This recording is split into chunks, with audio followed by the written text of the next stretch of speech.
boys. And then, like, you saw the Ohio, and then this is a Virginia class here. That's an attack submarine. See, it doesn't really carry many nukes, right? Not comparatively to the Ohio. Like, look at the difference. See what I'm talking about? Look at the Ohio's armament right there versus, that's an attack submarine. That's not an attack submarine. See what I'm talking about? And the Russians are the same way. They have the Shark class, and then they have Eagle, I think is the name of their other submarine. I forget the newer names. I know the Cold War stuff. I don't know the new stuff. Yeah, there's the Oscars, too. Yeah.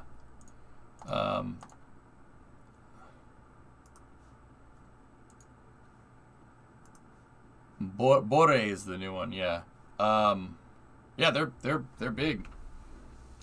Just got home from work. I got the work order this week. Nice, Mac. There you go. Yeah, they're Seawolf. We don't want Seawolves were supposed to be the replacement for the Ohios, but we made 3 and then decided we didn't want to do it anymore.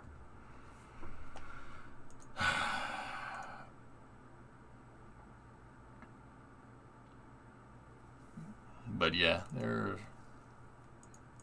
U-boats are pretty hefty sized submarines for the time, but they're small compared to like a modern cruise ship.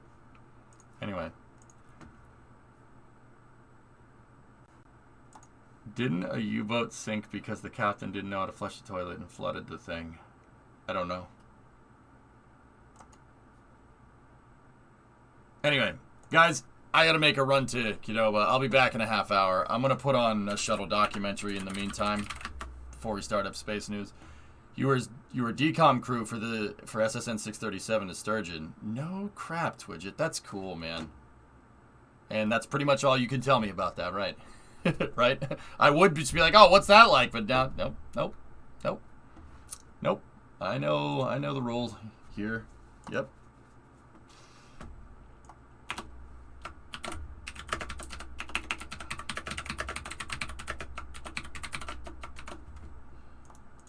I'm going to switch this over to science and technology, and yeah, I got to go for a drive here.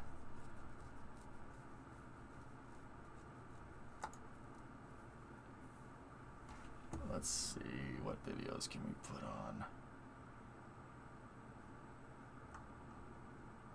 on? Waving and shrugging. It goes underwater. That's all you need to know. Good luck on the roads. I hear Boston got over a foot of snow. I'll get you a measurement when I get back. Let's see. What documentary should we watch?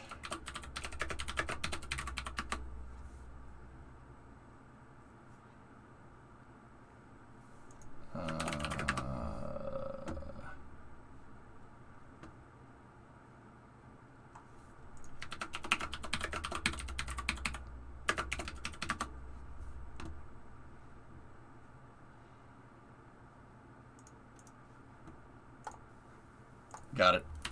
All right, fellas, I'll be back in a moment. Ooh, the audio. Hold on.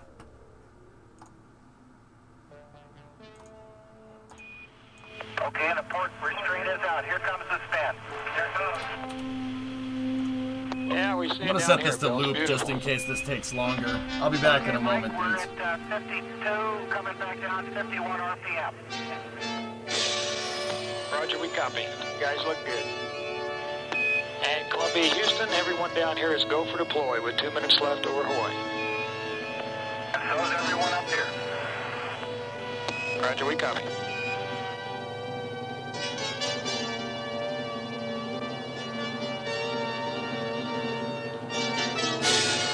Mike, we hope the TV comes out. It doesn't play back very well on a monitor, but we're relatively sure we got it. And we, by the way, still have that beautiful satellite inside. It's traveling just below it. Roger, we copy, Bill and Joe, and got a lot of happy people down here. You guys did good work. Okay, Mike, we delivered. We got SBS off on time, and if you're interested, I'll read you the pad. Roger, go ahead.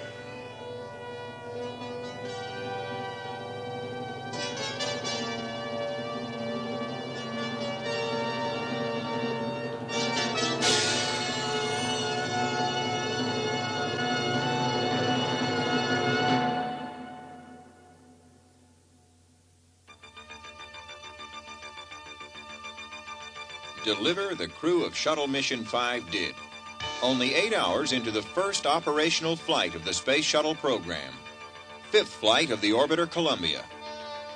The first 4 missions were test flights to prove the space transportation system could provide access to low Earth orbit on a routine basis. Those missions laid the groundwork for the operational era. Shuttle Flight 5 was the beginning of that era. The primary purpose of the mission, to carry 2 communication satellites into orbit, deploy them from the payload bay, then return to Earth. Columbia, Houston, 30 seconds till LOS, and everything is still go down here for deploy. Roger, Brian, we copy that. Thank you very much. We're looking forward to having a good one. Roger, and good luck.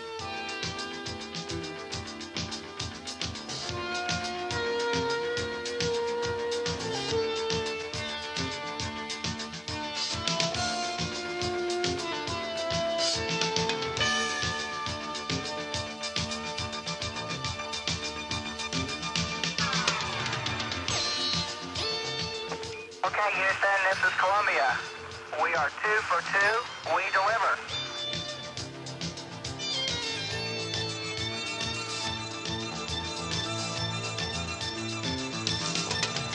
Hey, Roy, are we down now? That was, are we on the ground? Absolutely. A flawless landing, only minutes after sunrise at Edwards Air Force Base, California, ended Columbia's 5th mission. Looking slightly weathered, the orbiter had traveled over 10.5 million miles in 5 flights, spent 24 days on orbit, and circled the Earth almost 400 times. It would now return to Kennedy Space Center, Florida, for refurbishment, to be launched again on Shuttle Flight 9.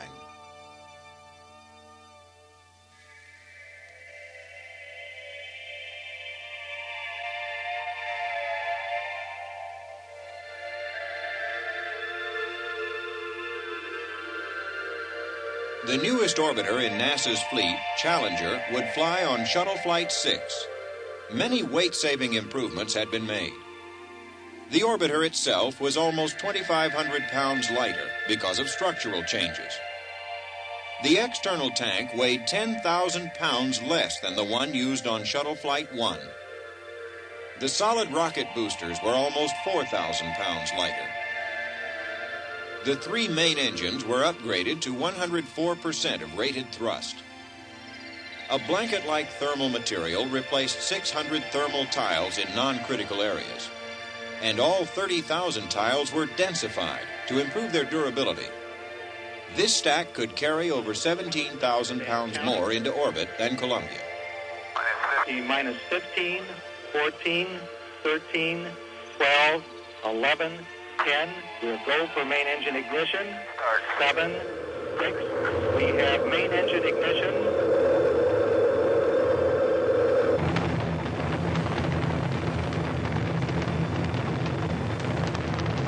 And liftoff. Liftoff of the orbiter Challenger and the 6th flight of the Space Shuttle.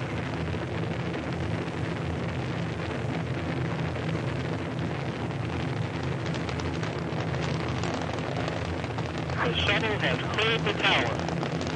Challenger's underway. We got a roll program. Houston copies, Challenger.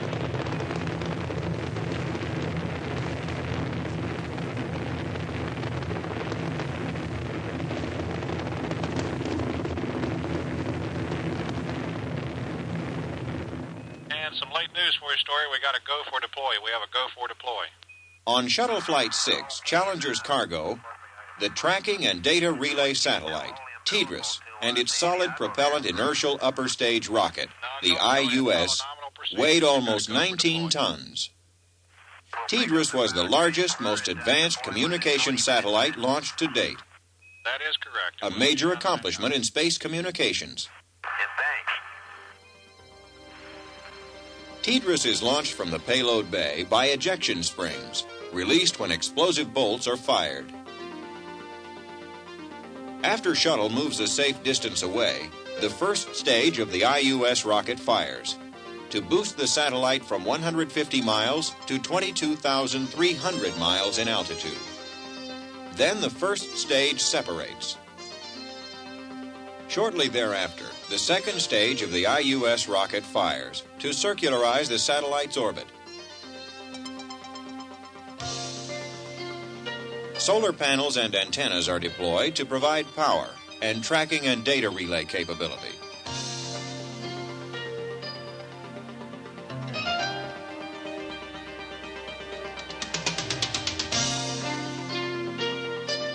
Having attained a circularized altitude of 22,300 miles and traveling at the same speed as the Earth's rotation, the satellite will remain fixed in orbit over the same location continuously. Later, the first TDRS will be joined by two more identical satellites.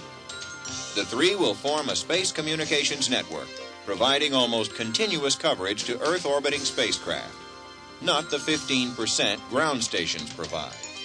The network will be able to track 26 Earth-orbiting spacecraft simultaneously. And because TDRS satellites only relay data, they do not process it, 20 times more information will be handled by this network than could be by ground stations. All data will be relayed directly to the primary NASA ground terminal, White Sands, New Mexico, and from there via domestic satellite to other NASA centers.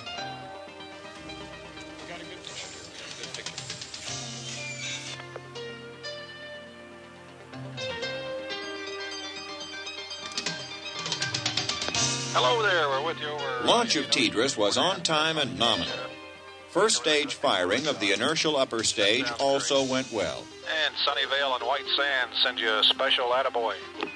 However, halfway through the second stage firing, ground controllers lost communication with the satellite. It was an hour before even intermittent signals were picked up. They indicated TDRS had not yet separated from the IUS, and that both were tumbling at a very high rate of speed. Receiving only intermittent signals from TDRS, using short-life batteries which would soon be depleted, and getting no response to signals sent from the ground, made the outlook for TDRS bleak. Several more hours passed, and then something remarkable happened. Experts still aren't sure why, but either an automatic timing mechanism was engaged, or onboard systems finally acknowledged repeated commands from the ground, separating TDRS from the IUS. Well, I do have some words. Now on its own, the satellite stopped tumbling. Ground controllers commanded deployment of the solar array and antennas. However, they quickly learned TDRS was way off course and drifting farther every day.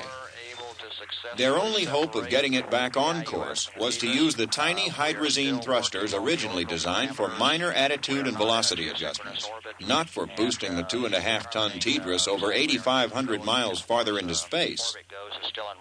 But at least the satellite was not lost. NASA officials immediately put their plan into effect.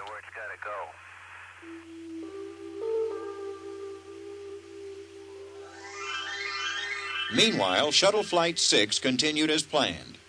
Okay, we're back with you, Milo, for about 12 more minutes. Got a good TV picture again. Roger, Houston. Got the hatch closed, and we're waiting for a go for deep rest on time. That sounds great, Bo. Copy, we have a go for deep rest on time. That's affirmative. You have a go.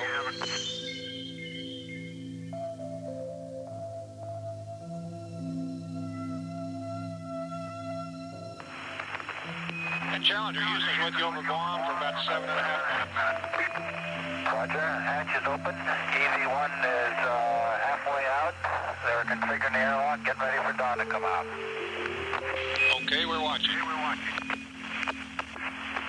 they have a suggested setting for the DAC camera now in the sunlight. Okay, Dawn. This was America's first spacewalk in 9 years. The astronauts were attached by safety tethers to slide wires running just inside the payload bay.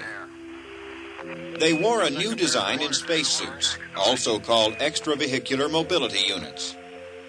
A portable life support system was worn on the back, eliminating the need for a lifeline connected to the orbiter.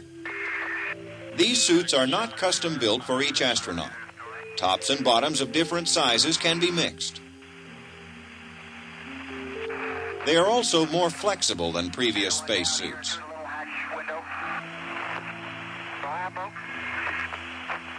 The crew removed tools from a storage locker in the front part of the payload bay. Hooked on the door here, Connie. Want me just to leave it there? That's the inner hatch. I think it's a fine place to leave it. All right, I shall. Then moved aft again. Using a cable run through a winch mounted on the bulkhead, then tied to the cradle that had held the IUS, the astronauts demonstrated they could have lowered the cradle manually had commands from on board failed. There is Velcro here over the outer hatch. Here's what I'm going to do, Story. Velcro on the inner hatch over there. So Velcro, I'm afraid I'll kick it loose. Winch operations were tested on the front bulkhead using an exergenie as a load to see how many pounds the winch and line could handle. The back pocket. Okay, I'll try that. Lastly, the tools were restowed, and the astronauts re-entered the spacecraft. I believe you've done it, Story.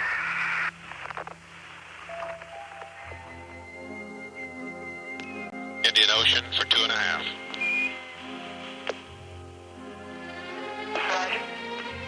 Perhaps the most visually spectacular mission since America's first landing on the moon, Shuttle Flight 7 gave us our first glimpse of the orbiter from a distance. Another space first. John, we have had one more of those intermittent dropouts, but the spas came right back up and no other problems. Thank you.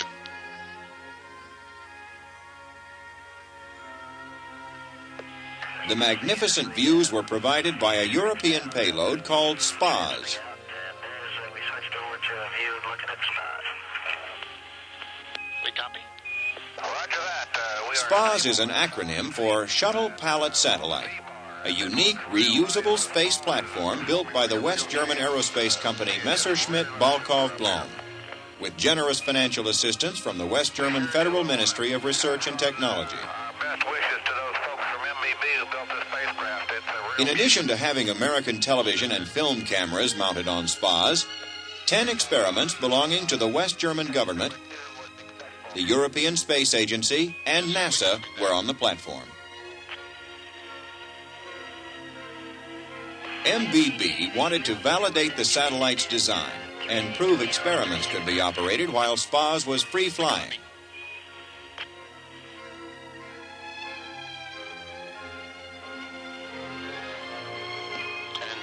NASA wanted to show the remote manipulator system could handle the 2.5-ton payload. And TJ, we just turned on the mass spec to warm it up. I assume that you wanted us to do that. Affirmative, Sally. Thank you. Okay, TJ, we're with you, and John performed a beautiful release. Wonderful, wonderful. The orbiter's ability to station keep with SPAS was also demonstrated. At this point, they are 1,000 feet apart. Here, SPAS and Challenger are 200 feet apart. Thrusters on board the orbiter were fired to record the effect on SPAS. I could not get the spas right now. SPAS was rebirthed for return to Earth. They sure are nice. I've been told that some crews in the past have announced that we deliver. Well, from Flight 7, we pick up and deliver. We certainly hope so. The remark by Shuttle Flight 7's commander meant not only had the SPAS operation been successful, but that the crew also deployed 2 communication satellites. A Canadian satellite to be used for one of the world's first direct-to-home pay TV services, and an Indonesian satellite. That's real pretty. That's my first view of it. It would increase high-speed data transmission and telecommunications service to that country's remote island locations.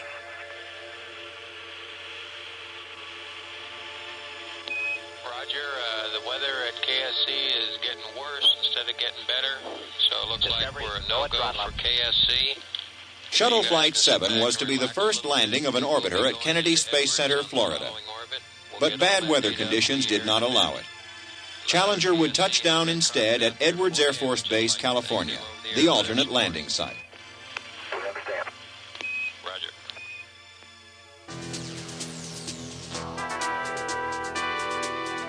During the period of communications blackout, usually lasting about 15 minutes, temperatures on the vehicle's surface reach their peak. The temperature of the red-hot glow seen through Challenger's front windows was about 2,400 degrees Fahrenheit. One astronaut described the view as like being inside a furnace.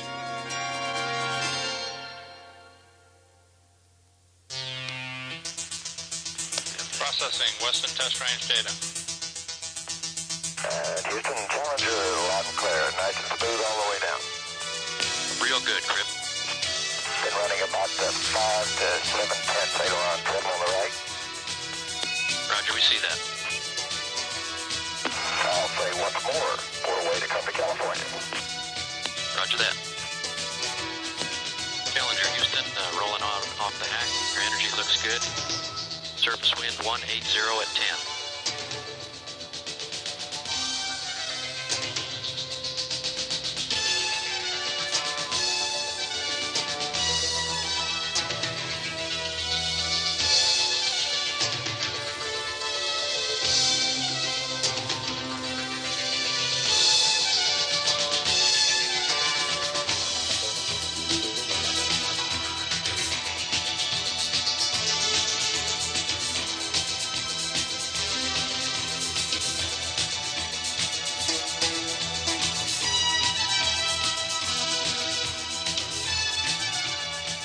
Houston, Challenger is will stop. Roger, we see that. Congratulations, a great looking landing. Roger that.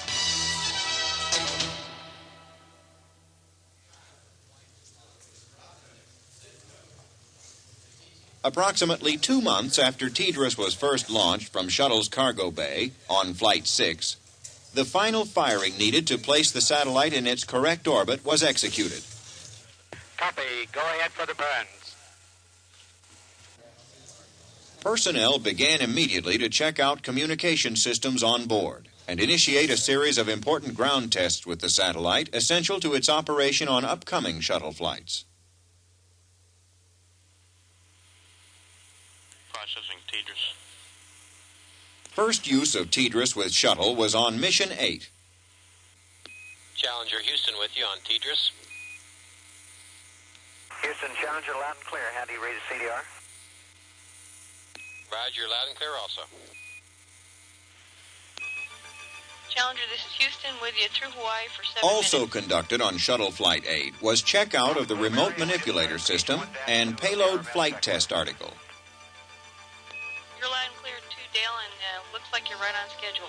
The 8,500-pound structure was the heaviest object lifted by the arm to date, more than double the weight of any previous payload. Data gathered during the checkout was used to plan the Solar Max repair mission. On that flight, a 20,000-pound payload would be deployed, and an orbiting satellite would be retrieved. At 0008. Roger, Houston, we're ready to deploy it. That's good news. Flight 8 marked the 6th successful launch of a satellite by shuttle. 40 up here. It was an Indian communications satellite which would bring telecommunications, television, and badly needed weather information to remote areas of that country. That intersat was deployed on time. Because Challenger was launched at night on Shuttle Flight 8, parts of the southern hemisphere never seen or photographed from space were visible during daylight hours.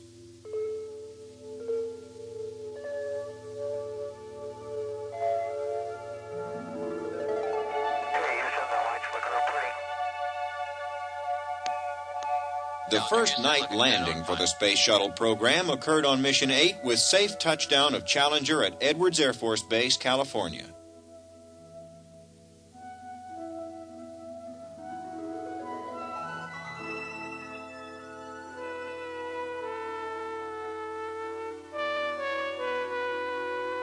After making its first voyage into space on Shuttle Flight 4, the Continuous Flow Electrophoresis System, CEPHAS, flew again on shuttle flights 6, 7, and 8. The device is a prototype of a production unit to purify material for the treatment of disease.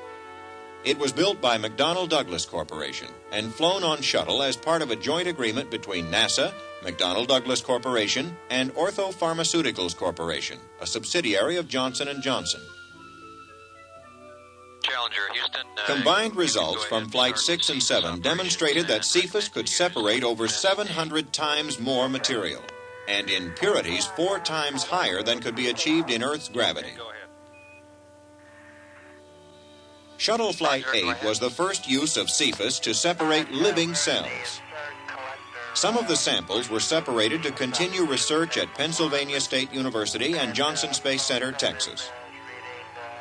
The McDonnell Douglas samples were used to further diabetes research at Washington University Medical School, Missouri. Other scientific activity conducted on shuttle flights 5 through 8 also focused, as the Cephas had, on research and materials processing, greatly enhanced when performed in the weightlessness of space. The monodisperse latex reactor flown on shuttle flights 3 and 4 flew again on missions 6 and 7 in a continuing attempt to improve the production of polystyrene latex microspheres for cancer research and treatment and glaucoma research. 5 student experiments flew on the 4 shuttle flights as part of an annual science competition co-sponsored by NASA and the National Science Teachers Association. Studies ranged from fluid convection to sponge and crystal growth to biofeedback. A total of 23 getaway special canisters were flown on shuttle flights 5, 6, 7, and 8. Some contained stamped envelopes from the U.S. Post Office commemorating spaceflight. Others grew snow, exposed seeds to zero gravity, and studied the effects of weightlessness on a colony of ants. NASA's Getaway Special program is a unique opportunity to fly small, self-contained payloads onboard shuttle on a space-available basis at a very low cost. Perhaps the studies with the most human interest were those done on space adaptation syndrome, also known as space motion sickness, a malady which affects approximately half of all astronauts. The most extensive studies of SAS were done on Flight 8, focusing primarily on the neurological system. Oral sensitivity was tested, eye movements, and repeated physical motion. Measurements were taken of limb volume and external tissue pressure.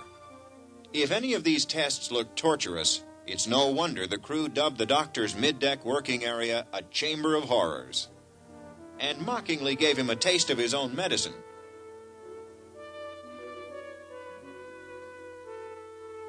Astronaut crews got along exceedingly well with each other on missions 5, 6, 7, and 8. Yet they were the largest, most diverse crews in the history of spaceflight. Flight 5 carried the first 4-person crew. Flight 6, calling themselves the Over-the-Hill Gang, tallied up all their years of experience to get this grand total.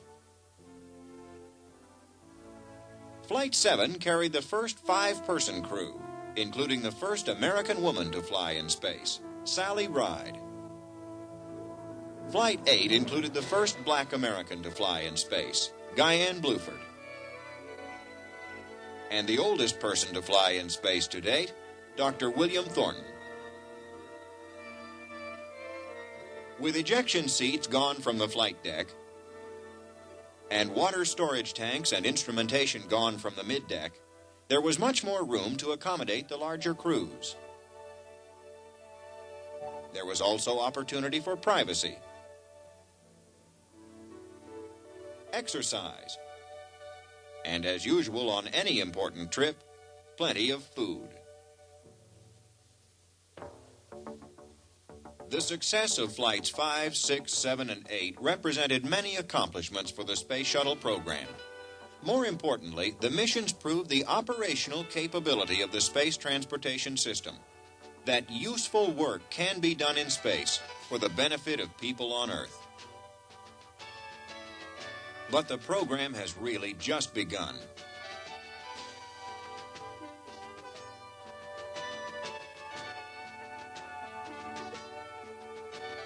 Third orbiter in the shuttle fleet, Discovery, will be launched in 1984. The fourth orbiter, Atlantis, will be ready for use in 1985. New astronauts are being recruited. 73 shuttle flights are scheduled through 1988. The outlook for the future of America's space shuttle program is excellent, and there appears to be no end in sight.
Okay, and the port restraint is out. Here comes the spin. Here it goes. Yeah, we see it down here, Bill. It's beautiful. Okay, Mike, we're at 52, coming back down to 51 RPM. Roger, we copy. You guys look good. And Columbia, Houston, everyone down here is go for deploy with 2 minutes left over Hawaii. And so is everyone up here. Roger, we copy.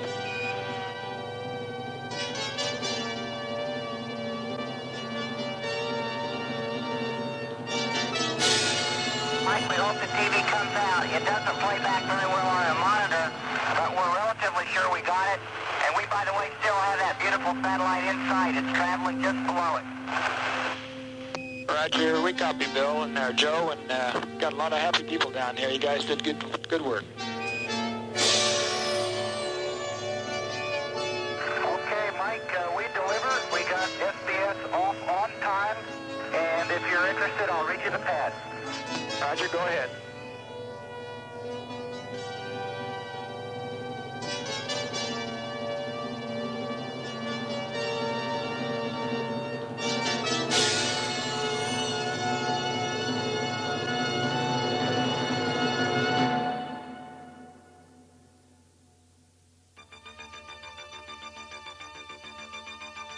Deliver the crew of Shuttle Mission 5 did.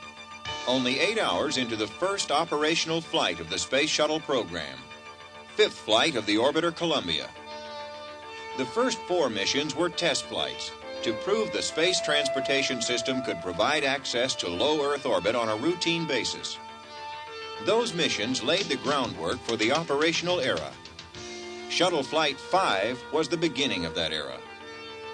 The primary purpose of the mission, to carry 2 communication satellites into orbit, deploy them from the payload bay, then return to Earth.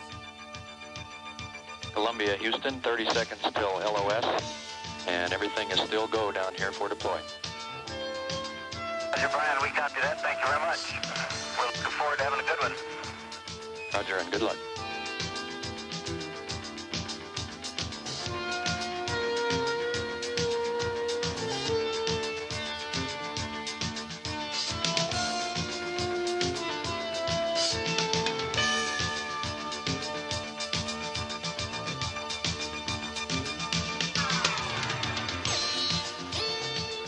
Okay, Houston, this is Columbia. We are 2 for 2. We deliver.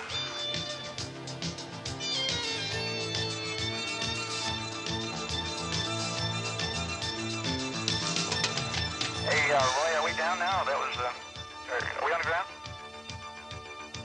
Absolutely. A flawless landing. Only minutes after sunrise at Edwards Air Force Base, California, ended Columbia's 5th mission. Looking slightly weathered, the orbiter had traveled over 10.5 million miles in 5 flights, spent 24 days on orbit, and circled the Earth almost 400 times. It would now return to Kennedy Space Center, Florida, for refurbishment, to be launched again on Shuttle Flight 9.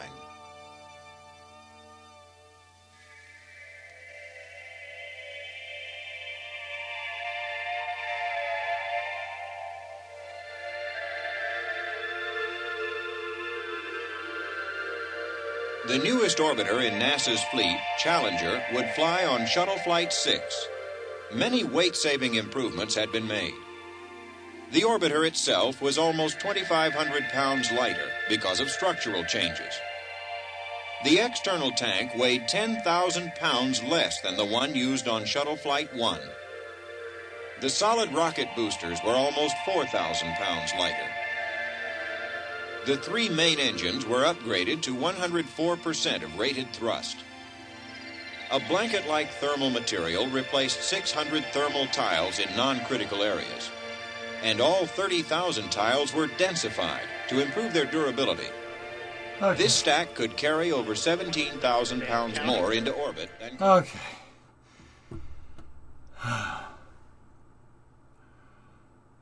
Another space. Okay.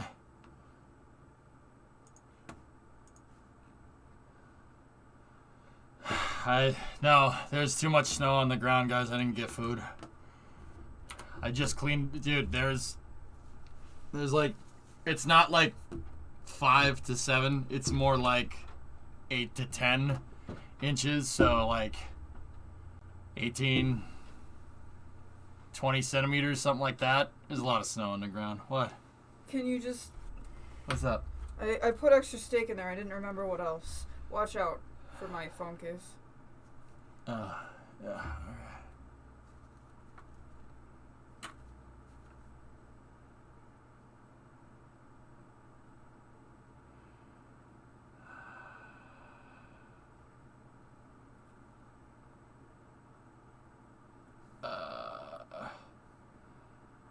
Okay.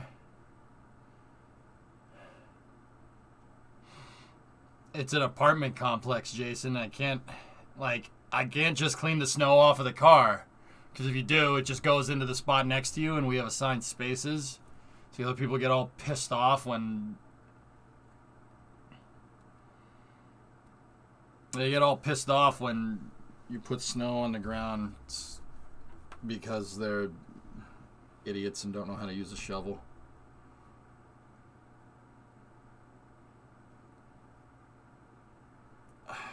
Is there anything else you want, or... Can we just order a pizza or something? Why not just this? I thought... Why do you want... I thought you wanted this, and now you want a pizza, and I'm confused. Can I have pizza? Because I just worked hard and now I'm hungry. Okay. Do you want Domino's? Domino's are the local place, guys. I think we should, you know what? Let's just do Domino's. Alright. Just get a pepperoni pizza and a Coke. That's it. That's all I need. Alright. I want it cheap, but it's okay because you did work hard. You want cheese bread? No, I want cheeps. But you just went out there and shoveled, so... You really want pizza, don't you? Yeah, that's like... I don't know what... They have all the fancy names for everything, you know? I know whatever I select, it's going to be wrong, and I just... Let's just get a pizza, please. Okay. Can I have a pizza, please? Okay. I called Domino's. Thank you.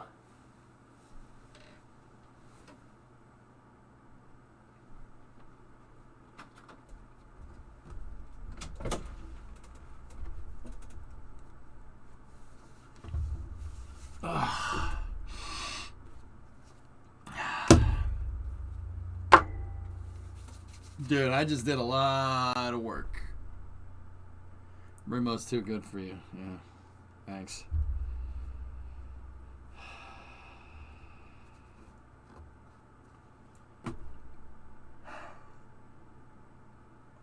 We have like almost a foot of snow. It's pretty close to a foot. So I went and cleaned off the cars, and I tried to do it quick. And before I knew what was going on, 30 minutes had gone by. So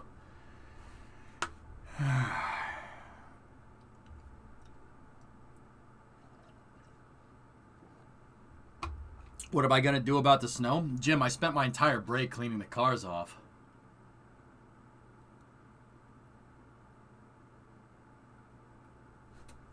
It's closer to like 8 inches, Jim. But, yeah.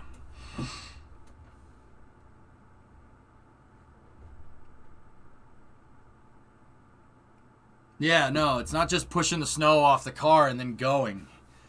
I gotta push the snow off the car, and then, yeah, like I said, it'll go in the other parking spots, because I don't think I ever told you guys about this, but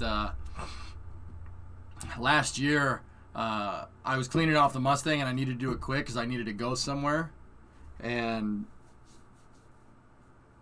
I don't know. I put like a little bit of snow in the other spot, like full fault. Sure, I threw the snow off my car real quick.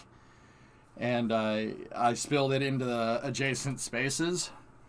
Like, there was a car parked on the right, but on the left there was an open spot, so I just kind of pushed the snow on there. I mean, it wasn't that much snow. Like, and it melted the next day anyway. But I did that at like 5, and then midstream, one of my neighbors just comes banging on my door at like 10:30 at night, and was like, "You spilled snow on my parking space, I'm calling the police!" I'm like,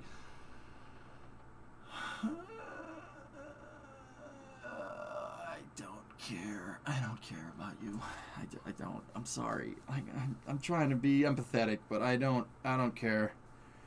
Like, she banging on the door, and then I went to answer the door. She scared the crap out of Brimo, and I knew I looked out the window and I saw her go back to her apartment. So I went and knocked on her door. I'm like, is something wrong? Like, what's on your mind? And she's like, I pay a lot of money to have people space, and I park other places. I'm like, okay, sure.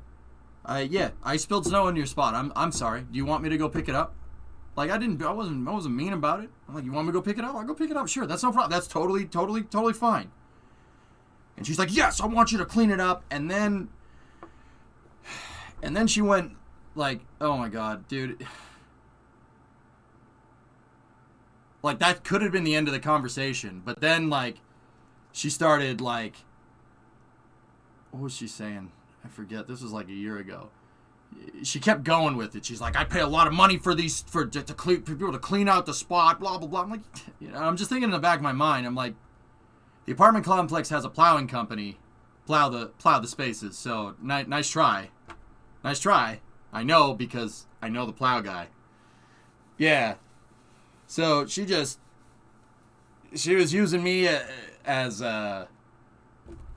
a punching bag, because I don't know, her life's horrible or something. I don't know. And I didn't get mad. Like, I'm not. You don't get mad with people like that. You just, all right. So, like, dude, you guys know how patient I am. I'm pretty patient with people. Like, I'm just like, yeah, you know what? You're right. I screwed up. I'm sorry. I was in a rush. I'll clean your space off, and I'll even de-ice it for you. So, because I wouldn't want you falling, right? And she's like, you should do that. You should do that because I pay a lot of money, blah, blah, blah, blah. And, like, she clearly wasn't having it. So, she's like, you're a terrible driver. You spilled snow all over my face. I'm just like, dude. This went on for, like, 15 minutes. And I'm just like, yep, you're right. Yeah, I'm just the terrible person. Right? And then, dude, finally I was like, okay. All right. Okay. 15 minutes straight of this, just like, in the time that she was sitting there like whining, right? I could have just cleaned the space off, right? So finally she's like, and I was banging on your door because you need to be taught a lesson, blah, blah, blah, blah, blah. And I'm like, all right, I'm calling the police. And she's like, what? Why? Why would you call the police? I'm like, because you're a strange person that's banging on someone's door at 10:30 at night. You scared us half to death. Oh, you can't call the police on me. I'm like, oh, I'm gonna do it because what you're doing here is not okay. This is not how normal people act, right? Like, I don't know if something's on your mind or something, or I don't know what. I didn't do anything to you. I spilled a little bit of snow in your spot, and yeah, you have a right to be mad about that, right? You have a right to be mad about that. That's fair. Yeah, no, that's fine. I don't know if I was the tipping point or something, but you can't go banging on people's doors and screaming at people in the middle of the night. Like, I'm going to call the cops because you're disturbing the peace. And she's like, you can't do that. And slammed the door in my face. I'm like, oh, all right. Great individual. Like, dude, I'm not, and once again, like, I'm not saying I was in the right. I was quick and I took the lazy way out and I spilled snow all over a spot. That's fair. It's something to be mad about. You know, I get it. But yeah, no, this lady wasn't having it. So I'm like, I'm calling the police. I'm gonna. No, Procyon, no.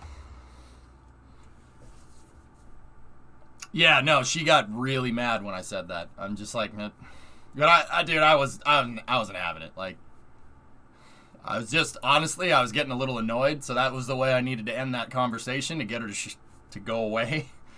Like, because I'm not about to walk away when someone's talking to me, you know? Like, yeah, no, she was banging, open the door, boom, boom, boom, boom, boom. Like, I'm I'm in here streaming, and Brimo's in the living room, and, like, someone's boom, boom, boom, boom, open the door, open this door. I'm like, hey, she paid a lot of money for it. No, she didn't. Jim, the lady was just looking to dump on me. So, you know, like, I don't get mad. I worked retail for a long time, guys. If you get mad, right, at these people, that's what they want. They want somebody to butt heads with. So, all right. She pays just as much as me. I don't know. I don't know. So I shoveled her spot out. I de-iced it, and, you know, that was it. Like, you know, I see her from time to time. She doesn't look at me. She doesn't look me in the eyes. You know, every time I see her, I wave, and she's just, all right. She get kicked out? Nah, I don't know. I think she still lives here. But I told the landlord, I'm like, look, I screwed up. If you hear this lady say something, like, I'm not going to say, I told the landlord what was going on, and he was like, oh, all right, yeah.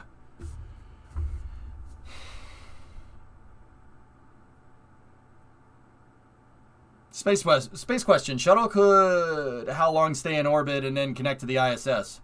It really depends on what's in the payload bay and what's in the payload bay alleviate. Shuttle could generally stay up there for about a week.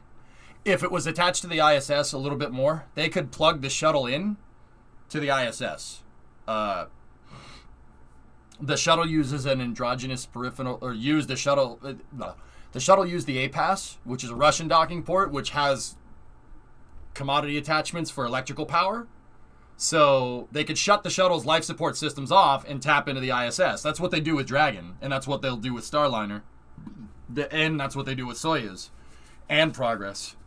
They shut off the life support systems on the capsule so it can stay there for a long period of time. They did that with the shuttle too, but the shuttle was so ridiculously big. I mean, the longer that thing stayed up there, the more risk you're taking. I mean, with that being said, the shuttle could stay up there for, I don't know, 2.5 weeks with certain payload bay configurations. Columbia stayed up there for almost, not a month, but about a half of a month. So 2.5 weeks. I think the longest shuttle mission was 17 days, 18 days, something like that. It's up there for a pretty good amount of time. That's a long mission for not going to a station, yeah. But yeah, so that's why it takes so long for me to clean the snow off, because I'm not spilling an inch of snow on anybody's parking spot because, dude, am I a horrible person if it's not even like, I don't want to spill like a speck of snow on the spot because I don't want to hear it. Am I like, I'd like to think I'm pretty patient with people, and, you know, I don't do it because I like you. I clean the snow off the spots because I don't want to hear you complain. Is that bad? Like, I don't know. I don't know, man. Before she slammed the door, is this what she sounded like? Yeah, I don't think I ever mentioned this on stream before. But yeah, that's why cleaning off the spots takes so damn long. Because I have to shovel all the snow. Yeah, Cyborg, she went bananas, dude. That lady was having a bad day, dude. But yeah, she won't look me in the eye to this day. It's really funny, actually. So sometimes I come home at the same time.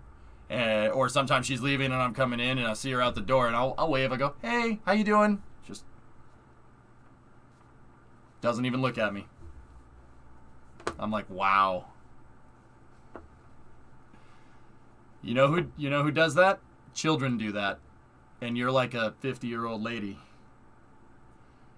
Okay. You did tell chat sometime after it happened, yeah? Yeah.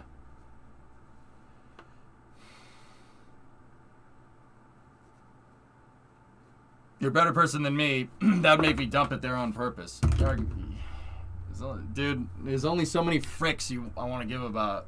There's only so many fricks. Like, honestly, I was just like, yeah, you know what? I'm wrong. I don't care. I'll clean up your spot. It's fine. I made a mistake. I'm sorry. I was in a rush. Straight up.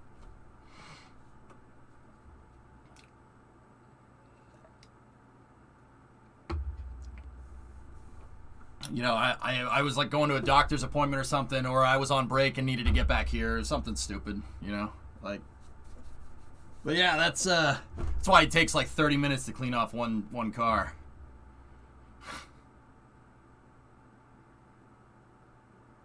But yeah, Yarg, I don't know, man. I just don't. Like, it's pretty clear that, like, the way I look at it, dude. Person's most likely having a terrible day. Like, and don't get me wrong, that doesn't mean I need to be the emotional dumpster for that, right? Like, that's not right. You're having a bad day, it's pretty clear, because, man, if you're not having a bad day and that's what pisses you off, like spilling a little bit of snow in your spot on the passenger side of your car, like, I don't know what to tell you. That's not a society problem. That's a you problem. Like, you know, that's like, if that's what's gonna tip you over the edge, you need to go see a psychiatrist or something.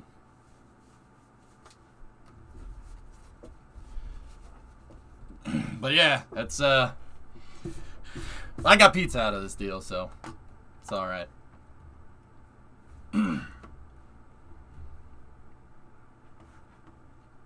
Anyway, so I hope you enjoyed the shuttle documentary. We'll jump into space news now. We got a video coming from Relativity, huh? Some people just like to watch the world burn. Yeah, I don't know, man. Like, I don't like talking about other people behind their back, even if it's like that. There are some exceptions, but like I don't feel right telling you guys that story. Like, I'm not the good guy in this story, but I'm not the bad guy either, you know? Like, this isn't like, oh my god, look at how stupid everybody else is, you know? But hey, it is what it is. Alright, so, we got a video. Hey, JRB, what's going on? How's the security gig going, man? Everything's alright. We can all agree that Yarg sucks. Ferenci, you like the Hearts of Iron? Oh, sweet, man. Yeah, I really came into my own in the last two streams. I had a breakthrough. It was just one of those moments where I figure something out and I'm like, oh, that's how that works.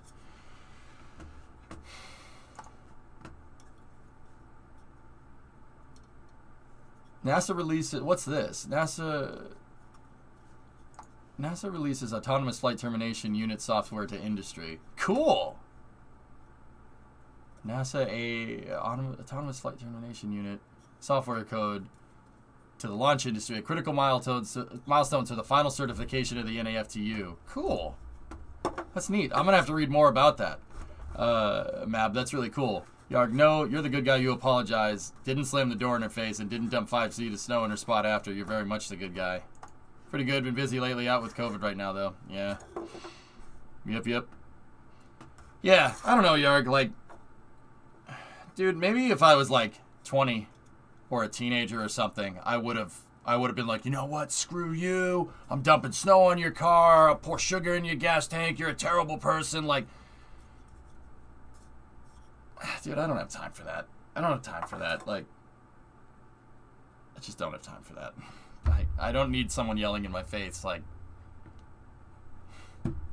you know what? I'll go so far as I don't even want someone yelling. Like, I don't want you yelling in my face. Like, just leave me alone.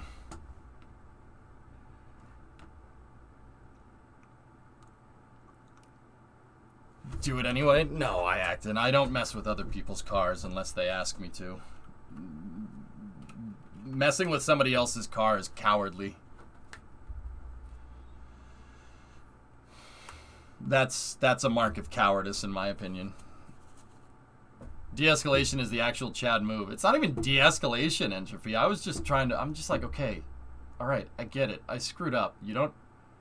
But no, you know, the lady took it as a thing to turn your nose up at me. Look at how good of a person I am. Like, how dare you disgrace me and inconvenience my day like this? I'm like, wow, all right, okay. Way to just assume things, you know. Way to just assume things. You don't know anything about me. Like, all right.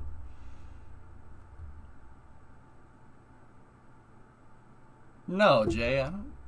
Pooping on our doorstep is something that I say for fun when we're playing GTA. I wouldn't actually do that. Like, children do that. That's how children act. Like, that's what a 5-year-old would do. Like, I'm 33, man. I'm not even 23. I can't get away with that anymore. You know? I can't get away with that no more. Yeah, I don't know, maybe.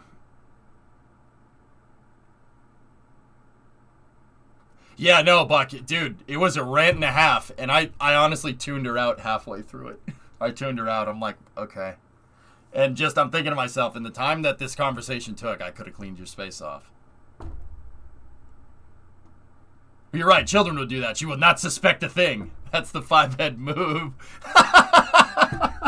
Lord, that's good, man. So yeah, that's why it takes so long to clean the stupid spots off, because I make sure that I do not spill a speck on that damn parking space, because not because I care, because I don't want to hear it. Like, I'll be honest with you. Like, I don't want that. I don't care what you have to say.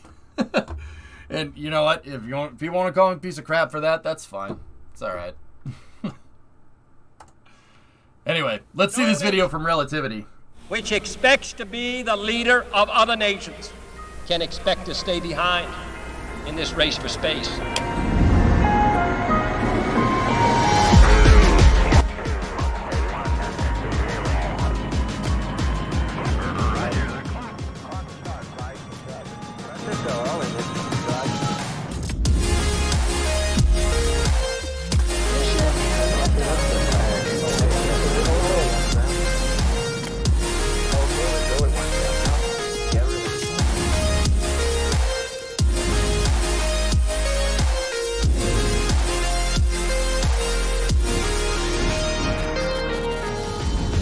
Don't you dare dump on NK-33s like that. First 3D printed rocket. Rockets built and flown in days instead of years. That is the mission at Relativity. Relativity.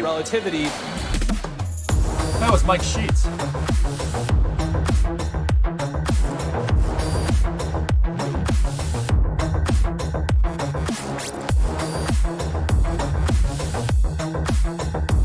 That's nice. I don't hate that.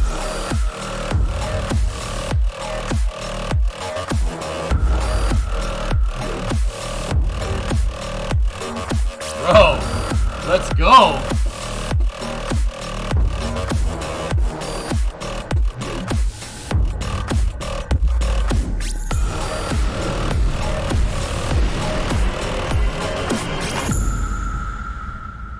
Aw. Can we watch that again? To be the leader of other nations. This is a really awesome video. That's a nice TV. In this race for space.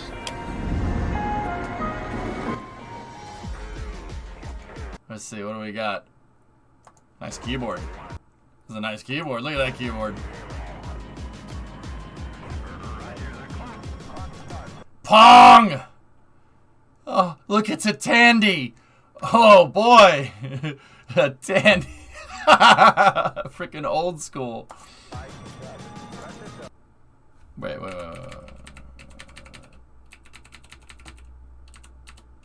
Boombox Deluxe. Hell yeah. Tandy is an old monitor and computer.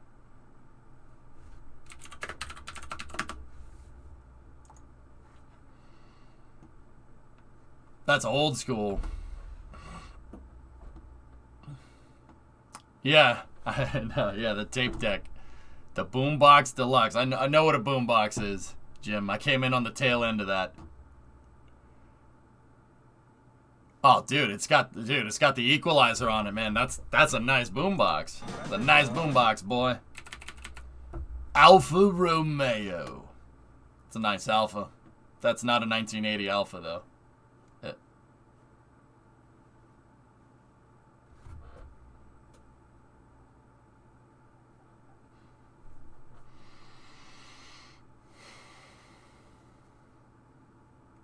Is there something I missed here, or someone done goofed?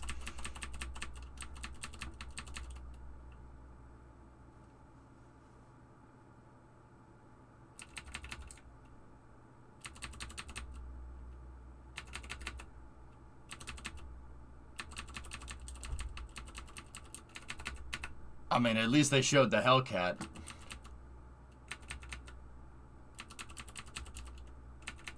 Oh. Yo, look at that. Who knows what that is? Who knows what that is right there?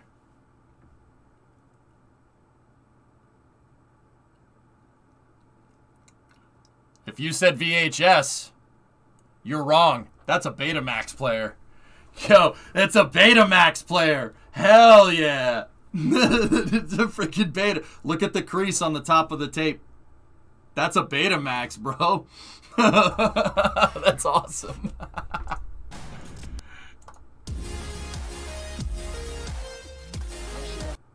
What is that? Oh, a Palm Pilot.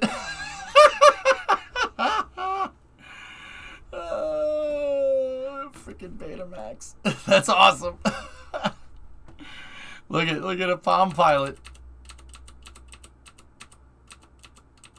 The brown PCBs and all the old electronics. Yeah. Freaking Mark II Rabbit. Hey, that's a nice car. That's a Dodge Stealth, boy. That's a nice car. Nice.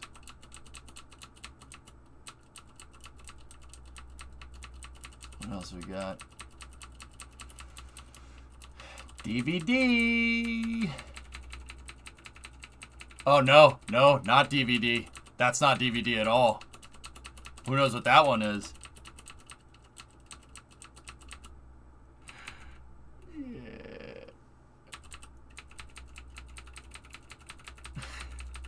Freaking Laserdisc, bro. It's a Laserdisc. Ah, that's awesome. This video's great. What else we got? I think there's just... Oh. Yeah.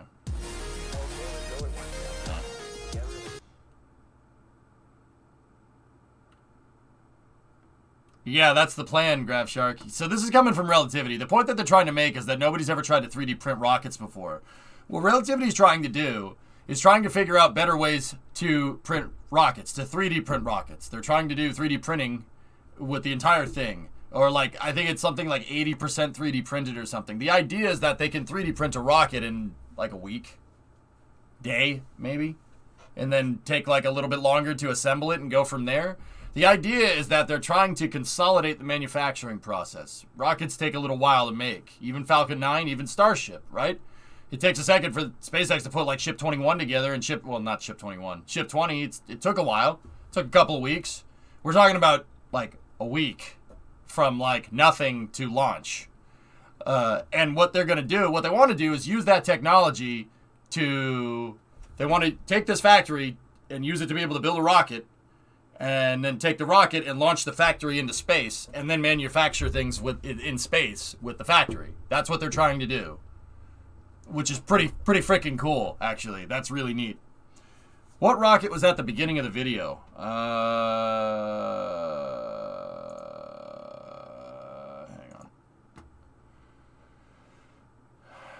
on. Atlas. Maybe. It's hard to tell. No, it looked like an Atlas for a second because the bottom is kind of flared out, but I don't know. Maybe a Thor. Probably a Thor. Credit to Lab Padre, they did this today.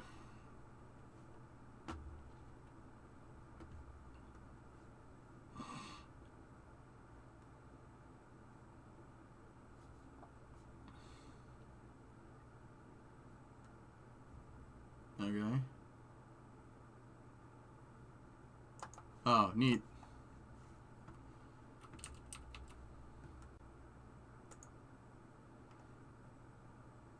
Let's see. Where did we leave off? So iPhone, Tesla. That's an old avionics package, I think.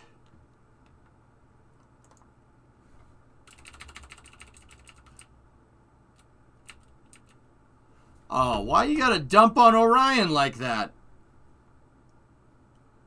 Oh! Oh! Why would you do that? That's an SRB aft skirt right there.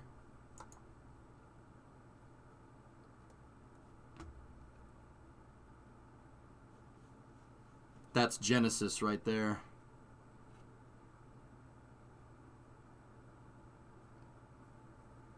See that?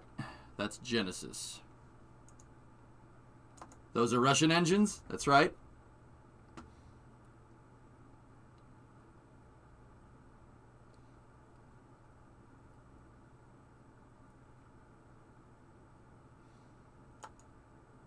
No. Hey.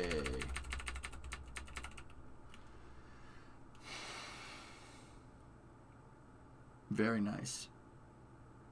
What is Genesis? That's the NK-15. The NK-15 was the first stage combustion cycle engine. It was an oxygen-rich stage combustion cycle engine, but it was the first stage combustion cycle ever in the 60s, which is pretty crazy.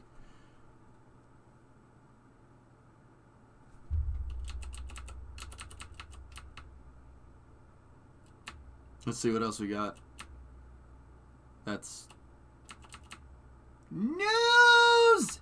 News! Titan.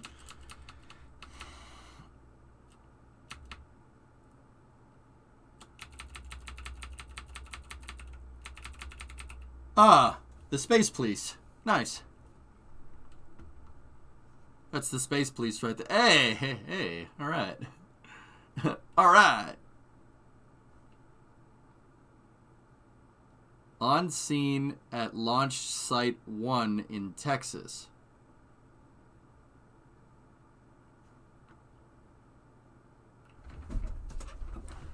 Jim, if I ever get, like, filthy rich, dude, I'm going to have a house, and the inside of it is going to look like something out of Mad Men. Mid-century modern, man, because that's cool. It's got to look like something, like a house from, like, L.A. Noire or something. Because that's aesthetic as frick, dude. That's Jonathan McDowell right there, by the way. That was Mike Sheets right there, CNBC. With an Astra. Who made this video? Who made this video, though? Who made this? Who made this?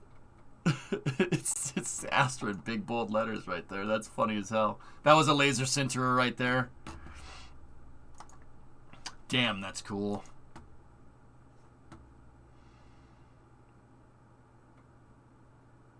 Oh, that's so legit. Look at that. That is actually really friggin' neat.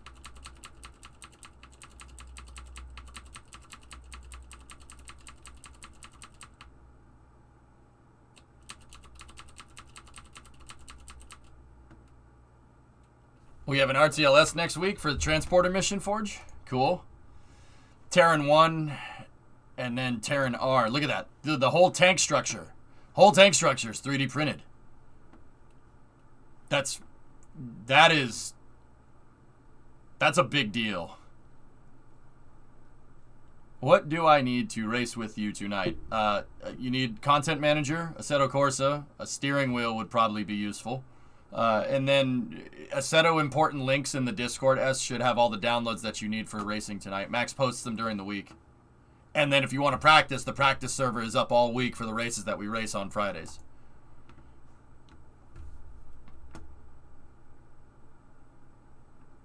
Terran R. Yeah.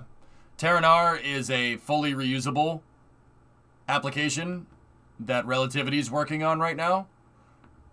It's about the size of a Falcon 9 if you want scale.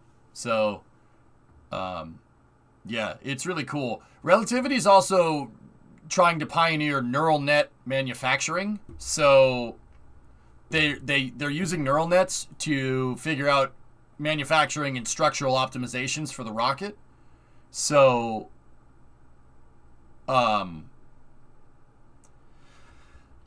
like one Terran rocket might be, one version of the Terran rocket might be a little bit different. Like the shape of the grid fins might be a little bit different every time. They're using neural nets to optimize the manufacturing process, which is really cool. That's what they mean when they say software-driven manufacturing.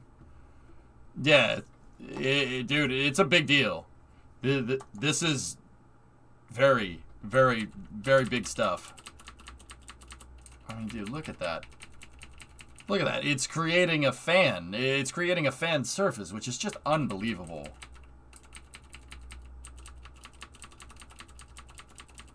Yeah, exactly, Neon. They're gonna feed it flight data, and then, where were stresses on the vehicle more than less, right? And then they'll use that to make a better rocket. I mean, SpaceX did the same thing, but not software driven, I don't think. Unless they did, in which case, it's good to have another one. Look at that. Fully 3D printed right there. See the whole thing? The whole engine's 3D printed. That's nuts. Yeah, I mean, it is absolutely insane what they're doing. See last. Fun fact, Relativity has actually got to account for thermal expansion contraction when they make the rocket tanks. It's not an exact circle.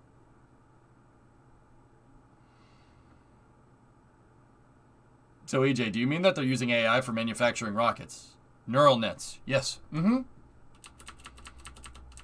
How expensive is the printer? Well, the printer is their entire business model. It's not getting the rocket engines working, even though that's what they did. I mean, dude, look at this. It's absolutely insane. And Relativity just built another test stand at Marshall, too. And, if you're from Southern California, Relativity bought McDonnell Douglas's manufacturing facility at Long Beach Airport. Yeah, I drove past it when we were during Route 154. They bought the factory that they made C-17s in, which is not a small factory. So there's capital, and that tells me that if they're willing to buy a huge facility like that there's capital behind this, and that means that either Relativity is really, really good at selling their idea, or they have something. Now, in case you're wondering how big that facility is, here's Long Beach Airport, right? It's that sucker right there. This guy. That's where they built C-17s. C-17s, the Boeing C-17, or McDonnell Douglas C-17s. See? The painted over text says, home of the C-17. Even though it kind of looks like a B. They're no longer producing C-17s? Nope. Jim, whenever there's a military contract for a plane, they block buy the planes every time, but they always block buy a little bit more than what they think they need. So it works kind of like, think like the Saturn V. They said, we're going to buy 50 C-17s, and you're going to make it over the course of 20 years, right? And at the end of 20, we need, we're going to buy 50 of them, and we only need 25. And so we'll have a spare fleet, and then they'll manufacture all the spare parts for it, et cetera, et cetera. Block buys happen. I mean, I want block buys to happen with SLS. They happen with military stuff all the time. You're going to lose airframes to make a few extras. Exactly. Yeah, you got it, Jim.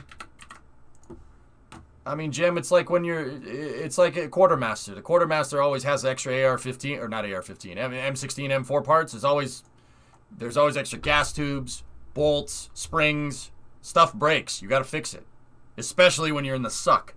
Stuff breaks. It happens.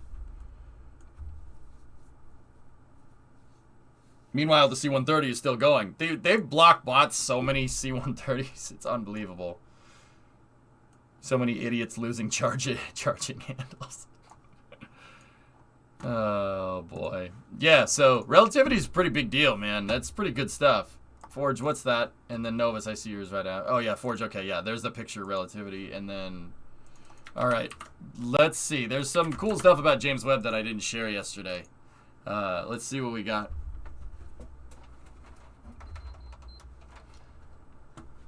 How do you lose a charging handle? With an AR-15 platform weapon yarg.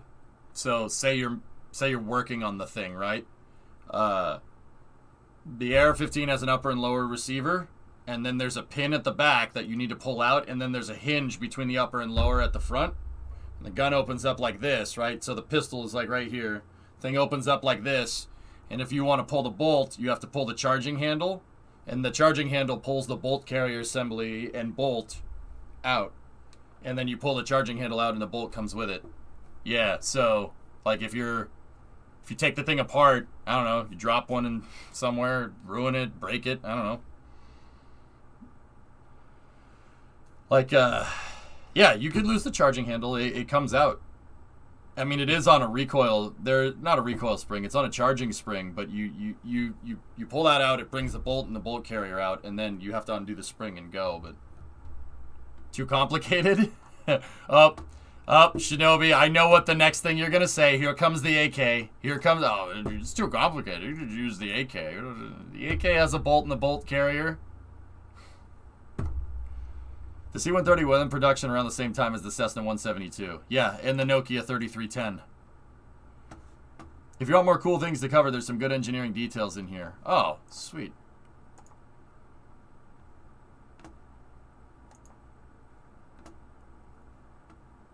Of course, EJ is also a weapons expert. I wouldn't call myself an expert by any means, man. I just know how it works, just like everything else. I mean,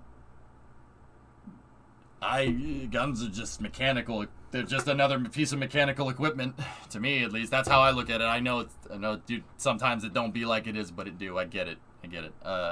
Please spare me. I'm interested in understanding how they work. And dude, some of the engineering behind those things is actually pretty freaking smart. Too complicated of a gun. I know I've cleaned one too many times. I mean, yeah, and they do need to be cleaned. Yeah. Well, guns make bullets go fast, and you like fast. It's pretty cool. Pretty cool. I've been reading about why shell casings are brass. And, you know, this is what I mean about not being an expert, dude. I don't know it as well as I know rockets, but there's a reason why casings are brass, right? And why the bullet is lead. There's very good reasons for that. And I've been reading about why the casing is brass. It's very important. The cheaper Russian rounds are steel. Steel will work. No, it's a brass casing because when it strikes the primer cap, it's an explosion. And the brass will expand up against the breech and it'll seal. And then it'll just shoot the bullet down the barrel.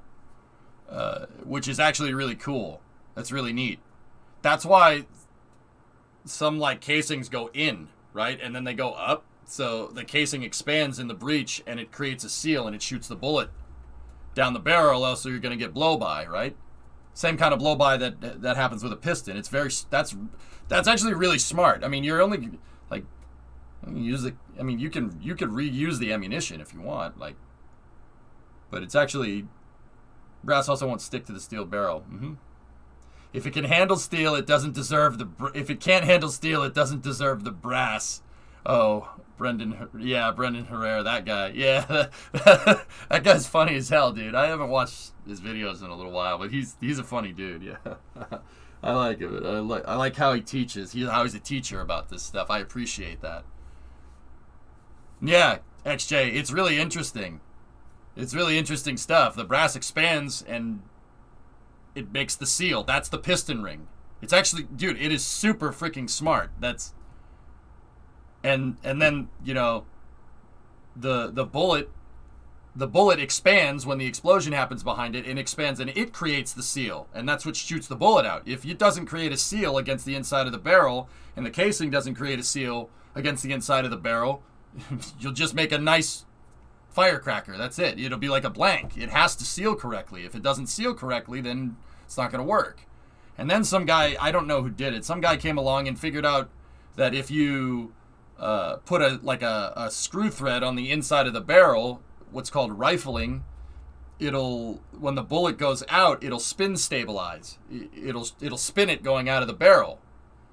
And that's called rifling. And rifling will basically turn the bullet into a gyroscope, and it'll just stay perfectly straight and keep going. The bullet's actually spinning when it comes out of the gun, which is really cool.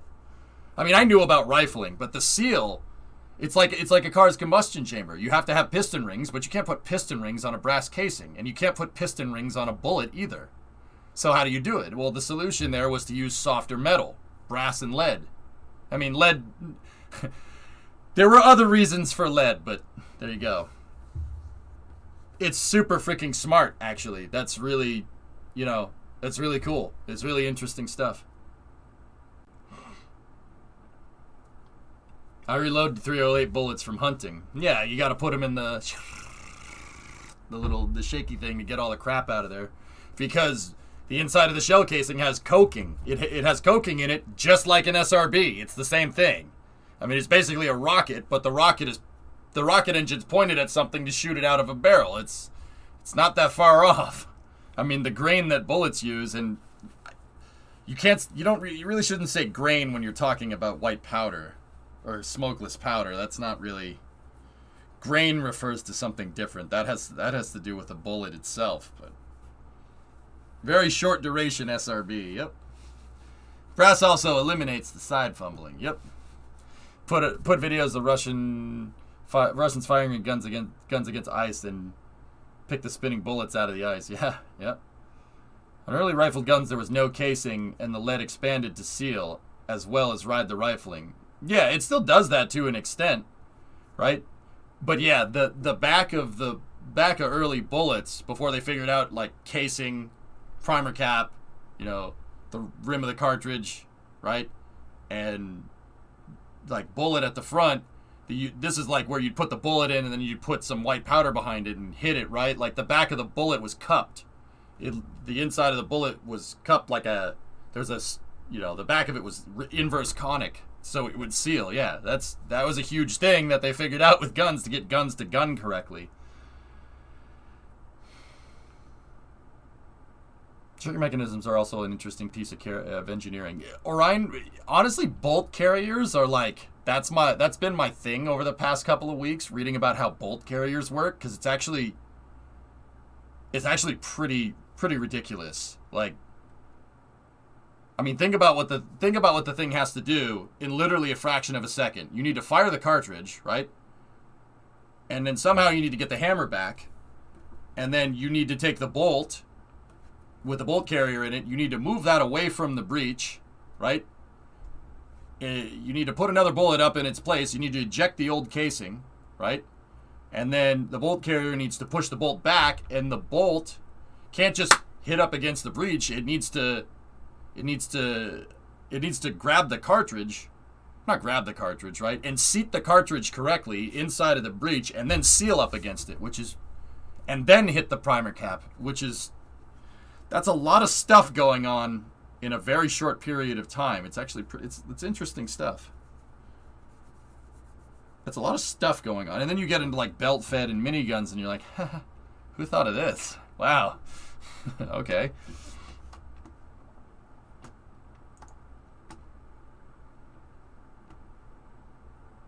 Yeah, there you go, Moist. Right on. and do that over and over and over again really fast, and then do it over and over again really fast, Shinobi, and not overheat the gun. And then it'll still overheat if you put enough lead down range. And then that gets into like modular barrels and stuff, like being able to quick detach the entire barrel mechanism out the front. This is more for like squad automatic weapons and stuff. Like you can just hit a latch, open up the barrel, throw it, not throw it, like put a new one on, and then it's pretty interesting stuff, dude. Pretty interesting. Is winter a coming? I spent my entire break shoveling snow, Kuro, and I'm not happy about it. Have you read on how they made musket balls back in the day? They would drop molten lead from the top of a tall tower into a pool, and it cools into a sphere on the way down. No. But yeah, I suppose it would just, surface tension would make it into a sphere. That's actually really neat. Yeah, mass. I mean, yeah, true that. It's cool. It's called a shot tower if you want to read about it. I do.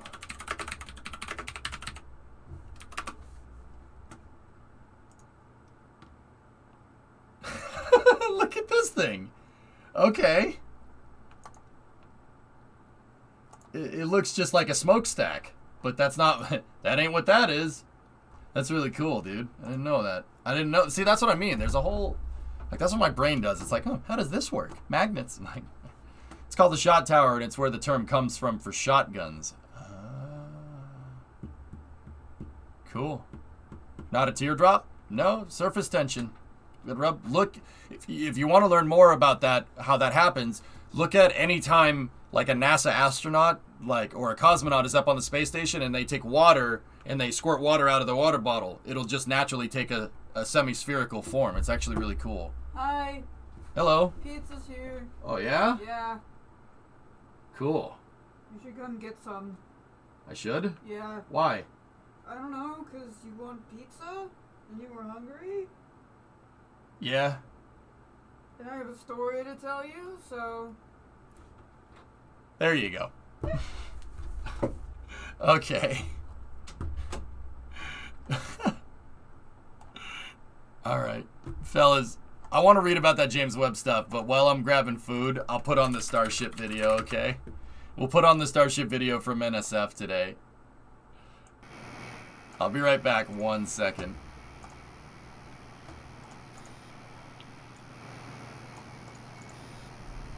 You guys tell me if you see anything cool, okay? I'll be right back.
Are you guys just saying things that you see in the video? Okay. I'll be right back.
Well, I ate that really fast.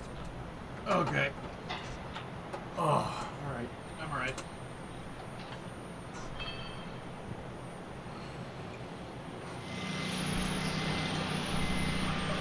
EJ, Star. How was the snow by you? Got about 8 inches of snow.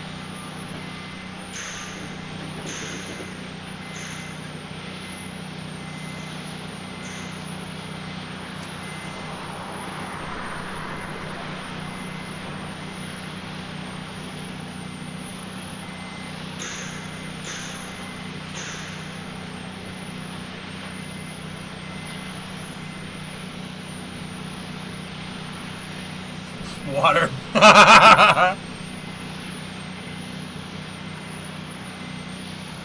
Oh, there you go, Jensen. I don't know. Real man, wimp drink? No.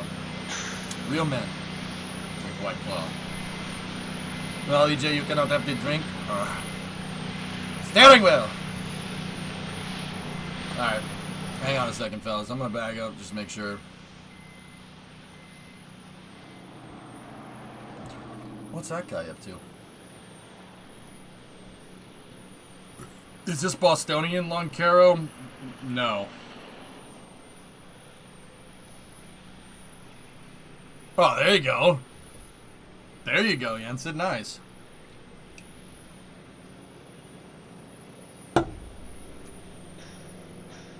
You gotta respect yourself before you do that in mana.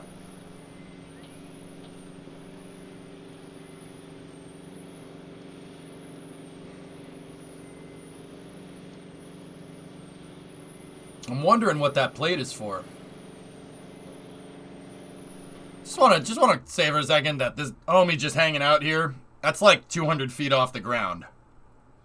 He's like 20 stories up, because this is on the quick disconnect arm. I'm just putting it out there.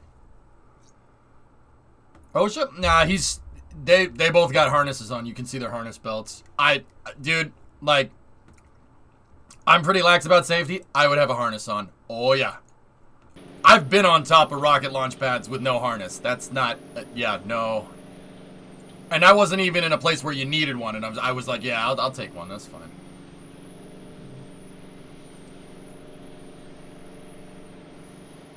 That's some kind of carrier plate for something. Yeah, that shot that you just saw is up there. That's on top of the QD. That's way up there. So that's a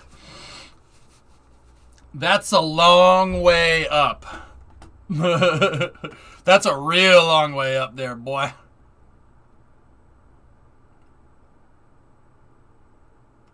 Oh, nice, Tomas. What is this? An update from Nick. Nick is one of the photographers that shoots these videos. You a photographer? I'm a combat correspondent. Oh yeah? Seen much combat? Maybe a little on TV.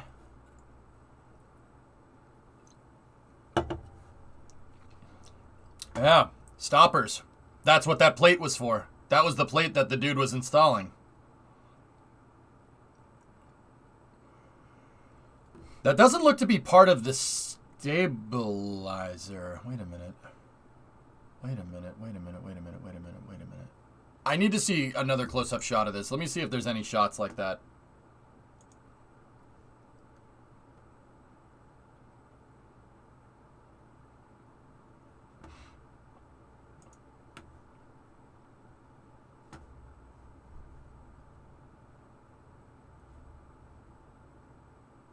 There's a hinge there. So this right here, this thing out on the left, like the QD has two huge arms coming out of the left. These things. That's the VSS. So this is for the top of super heavy. The reason why, what a VSS is, it's called a vehicle stabilization system. And what the VSS does is it stabilizes the vehicle so it doesn't rock around. Now, in the past, vehicle stabilization systems have been there for a very good reason. If we look at this diagram of SLS, there is a VSS here. The vehicle stabilizer is right there. Now, why do they have it on SLS? Why does SLS need one? Well, SLS is a very tall rocket, and it's taller if they get to the later variants, right? This vehicle stabilization system attaches to the forward skirt on the core stage. They need the VSS on here for when they take this thing up the pad. You got to remember that the crawler transporter is going to go up the hill to 39B, get to the pad, and it has to keep the mobile launcher level, and that's gonna make the thing do this, and you do not want the thing to do that. You don't want the rocket doing this. Rocket should only move in one direction, up, except Falcon 9 or the space shuttle, and then down or pod, and then down is good. But yeah, you don't want it wobbling like that. That's really no good. So the vehicle stabilizer has they have two huge shock absorbers in it, and it makes it so it dampens out any movement. So, also, SLS Block 1B needs to happen, like now. That would be very nice. So, the Saturn V had a VSS, and it's funny because SLS's stabilizer is basically the same. You could see it in this picture. It's those triangular brackets right there. See that? That's the vehicle stabilizer.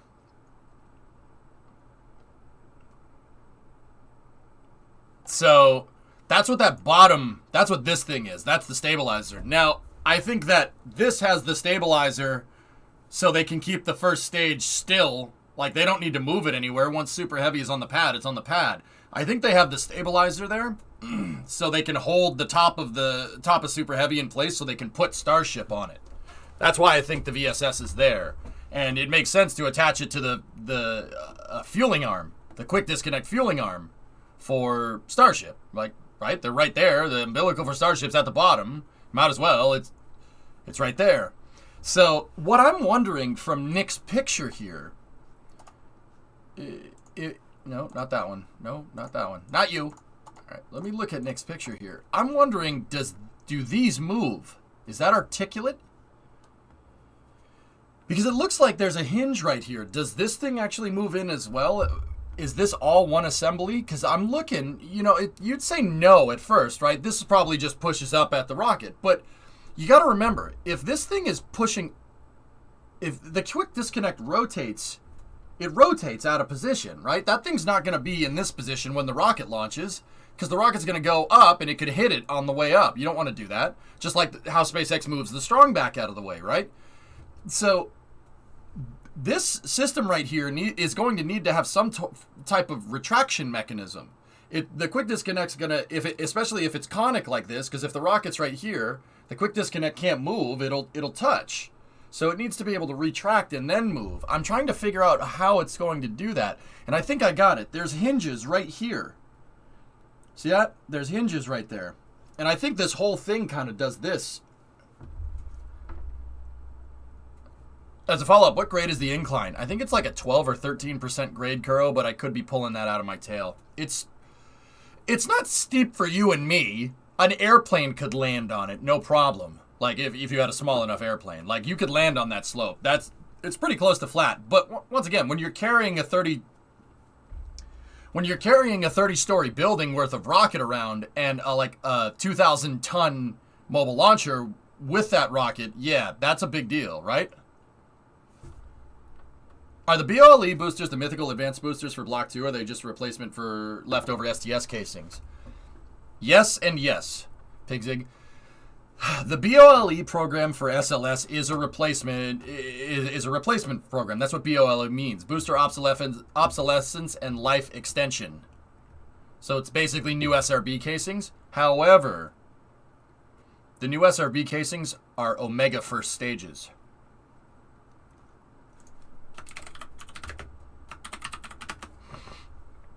Think about that for a second. They're Omega first stages. Now, what was Omega? Omega was a rocket that was designed by Northrop Grumman. It was a rocket that was designed by Northrop Grumman for national security launches. They were trying to get a contract, and they ended up not getting a contract. Omega lol, indeed.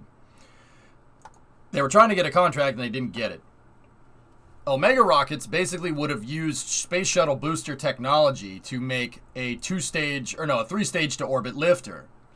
The space shuttle had a 4-segment solid rocket booster on it, right? Omega, for the first stage, would have had a 2-segment solid rocket booster, and then for the second stage, a single-segment solid rocket booster. So basically, you're stacking space shuttle booster parts on top of each other. And then the third stage would have been something akin to like a Delta IV upper stage, a Hydrolox upper stage for precise insertion for those national security missions, right? Northrop Grumman demonstrated with Omega that there can be other variants of Omega. They even proposed a couple of variants. Unfortunately, the project didn't happen because they didn't get a contract, but sorry for the potato image. They proposed a 2-segment first stage version and then a 4-segment first stage version. This thing, which I was personally a really big fan of, which sucks, but... So, what this tells me is that these casings are stackable.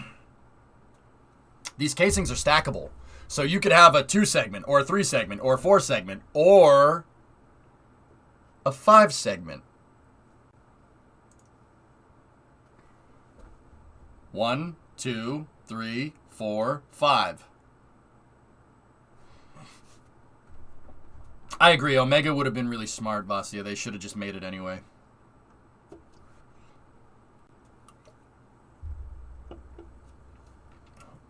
How about an 8-segment? I don't know. They'd have to test it.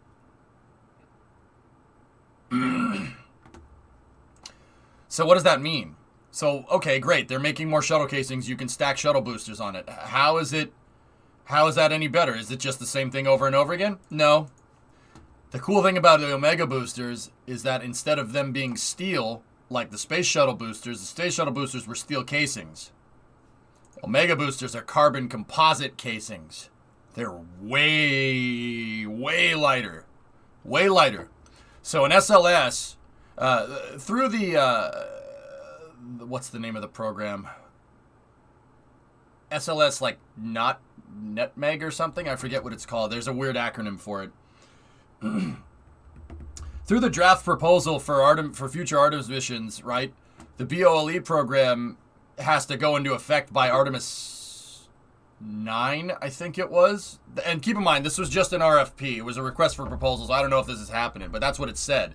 It said that, and why is it, okay, so why am I reporting it if it's not news, like if it's not a concrete thing? Well, the draft, the request for proposal basically said that NASA was looking to have Block 2 SLS boosters locked in by Artemis 9. So, Pigzig, what does that tell me? That tells me that SLS will find those boosters right there, Omega technology, will find its way into SLS eventually. And that will significantly lighten the dry mass on the vehicle.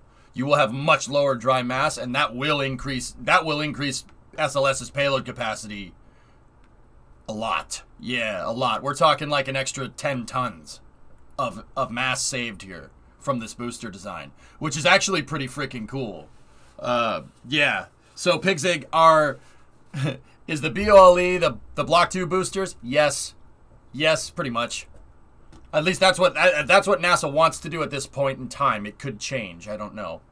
But yeah, Omega boosters, the carbon composite boosters with they're not carbon composite. The carbon fiber boosters, a 5-segment carbon fiber booster is, yeah, that's really, really awesome. That's better than Ares 1. Oh yeah, I would want that. It's funny because Northrop Grumman basically conned the Air Force into funding this program. They proposed this as an idea, and the Air Force gave them $500 million to figure out a way to make carbon composite 5-segment boosters, or well 4-segment and 2-segment boosters, right? They said because they were like, okay, if you want to make a launch vehicle for us, it needs to do this, and this, and Northrop Grumman or OATK before them said, okay, we want to propose a scalable carbon composite SRB casings, and the Air Force said, all right, fine, and then the Air Force didn't choose them, and they still paid them. Northrop Grumman basically conned the Air Force into making the Block 2 boosters for them. They didn't con them, but that's kind of how it panned out. Yeah. And Northrop Grumman made a statement right after they terminated the Omega program, right? And Charles Precourt, who is an executive, I'm not sure what he is for them. He was an executive on the Omega program. Charles Precourt is a NASA astronaut. He's flown into space multiple times. He flew on the shuttle a bunch, and he's from Massachusetts. That's why I know him. Sorry. So he basically said that, somebody asked him, like, hey, what are you going to do? What are you going to do with the Omega program? Like, what are you going to do now? He's like, yeah, we're going to shutter the program indefinitely, but these technologies will find their way into other projects. He said that the day after Omega was canceled. So Northrop Grumman had this play in their mind basically from the beginning. If they didn't get the if Northrop Grumman didn't get the NSSL contract, they still got the research for an advanced booster, and they didn't pay anything for it. They got paid to engineer it, baby. You know how I always say the defense industry is super, super, super cutthroat. Well, there you go. There you go.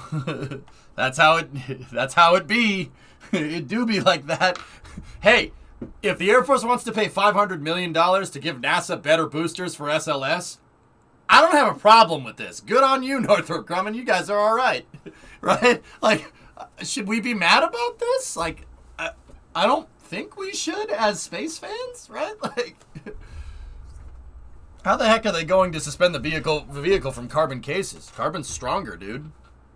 Stronger, man. Yeah, the Air Force is probably like, meh, all right, whatever.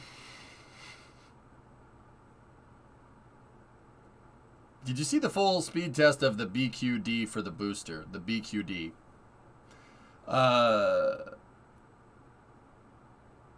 The qualifier. Yeah. Quickie, we watched that live when the nozzle, the ablative nozzle popped off because they did a full duration test at sea level, right?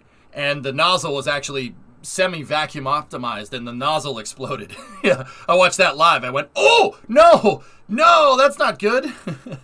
Yeah, we watched that test live on this stream, dude. It was pretty fun. That was cool.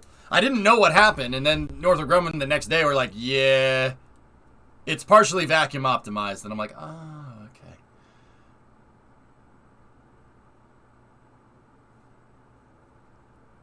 Oh, full speed test of the booster, quick disconnect. Oh, Quickie, you're talking about something different. Oh, okay, flipping back to Starship, no? Yeah, I have that teed up. Where is it? So this is a little bit of a clip from little bit of a clip from, this is captured from Lab Padre here. Now I don't want to show Lab Padre stuff too much because I never really, it's not like NASA spaceflight where I'm like good to go, but yeah, there you go, check that out. See? Quick disconnect close, which is actually pretty cool. It's crazy that they work on that thing during the day and they work on it during the day and they test it at night. Clunk. You see the umbilical retract because of the hoses?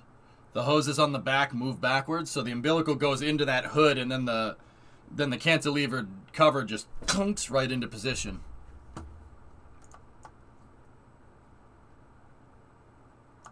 See it up there? Slam shut. You can hear it? Wait, what? Really? Oh, yeah.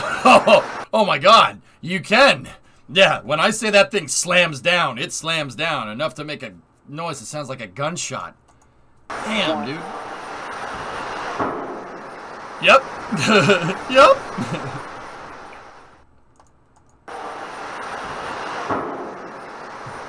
That's awesome.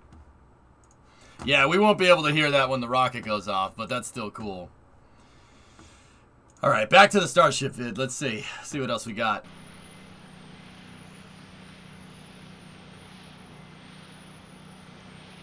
That'll scare some burbs, indeed.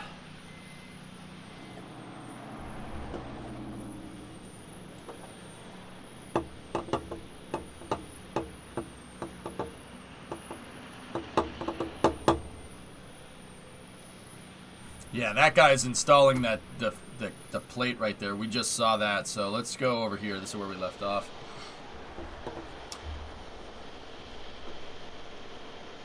Commodity offload into the orbital farm right there. More Loxygen.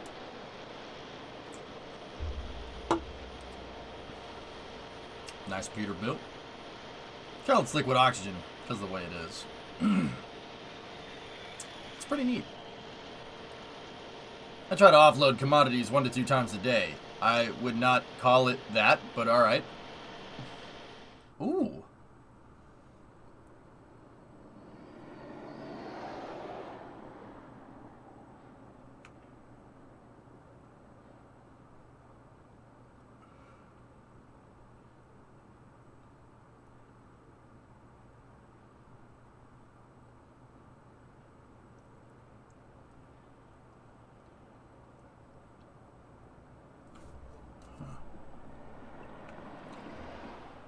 Doing something with the arrow control surfaces there.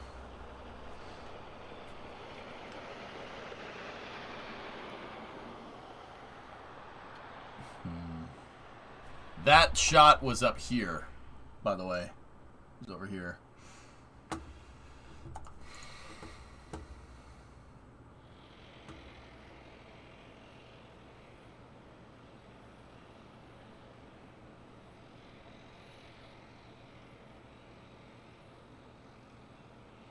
The rockets are higher than the fog.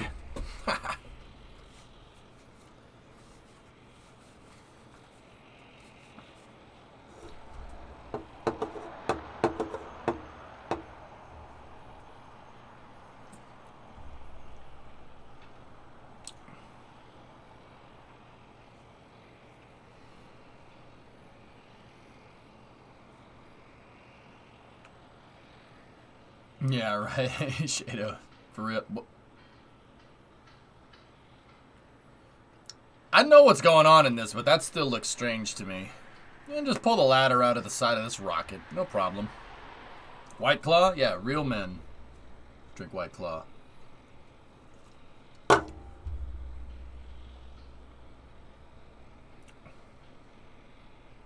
Congratulations, it's a lad!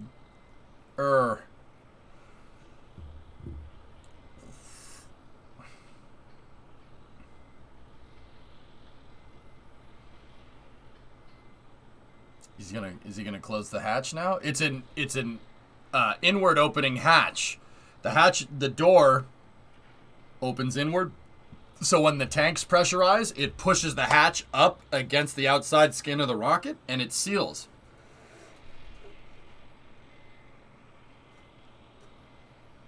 It would be neat to see what they'll be doing for crew access stuff, including stowable equipment. Acton, we were talking about that yesterday.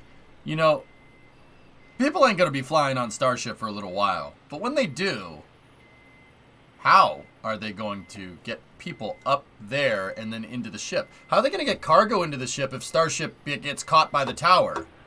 You know, once again, that's not like, well, how are you going to do that? You're never going to be able to do that. That's so stupid. No, I'm not doubting. I'm sure they'll figure out something. I'm just wondering, like, what are you going to do? Are they going to, like, maybe catch Starship and then lower it down and then have a payload transfer vehicle load stuff in and then pick it up and put it back on the rocket? I don't know. Didn't Elon drink White Claw in the Lex interview? No, that was the Babylon B interview. Yeah. That was a weird interview, man. More rental cranes. Yeah, Bill, right? It's rental cranes up until they figure out a solution, right? Like, it's time for some Kerbal brainstorming on how to load Starship. Well, Apocalypsis, that's why I've always said that Starship's payload, the chomper fairing that they show on the website, they ain't doing that. No way. How are you going to load payload into that thing? How can you make a chomper fairing like that with the header tanks up at the front? No. I think that the... keep in mind, this is EJ's armchair rocket scientist, right? Like, EJ the armchair rocket scientist. Like, I'm not going to deny that. I think they're going to have shuttle payload bay doors. The doors are going to be right... The payload bay door is going to be right here. And it's going to... They're going to be like the space shuttles. Or they're going to be like a bread box and kind of go in like this. I think they're going to make shuttle-style payload bay doors. Or something like that. The chomper fairing doesn't make any sense. Yeah, ULDs. The shuttle had something like ULDs. They did. The shuttle pallet system.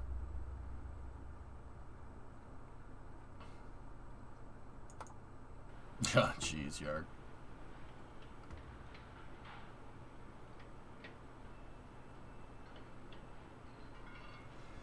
Yeah, Bill, we saw the Ship 24 common bulkhead get sleeved 2 days ago, and it had no header tank in it. And then Chris G, I think, asked Elon on Twitter, like, where's the header tank? And he's like, oh, from Ship 24 forward, we're going to have the LOX tank up front and then the methane tank right behind it.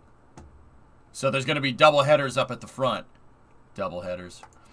So that further tells me that there will not be a chomper fairing, because if there was a chomper fairing, half of it would be taken up by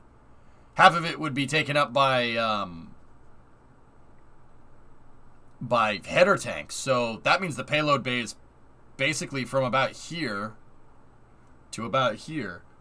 And even then, a chomper style fairing still doesn't make sense.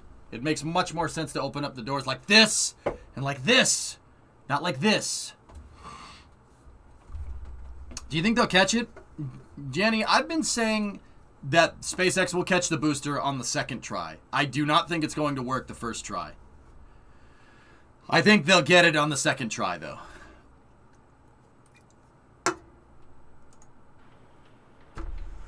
On-orbit power coming from solar panels? Where on Earth are they going to put those? Inside of the payload bay? The shuttle did it for a mission, Acton, even though the solar panel took up a lot of the payload bay, but it did it.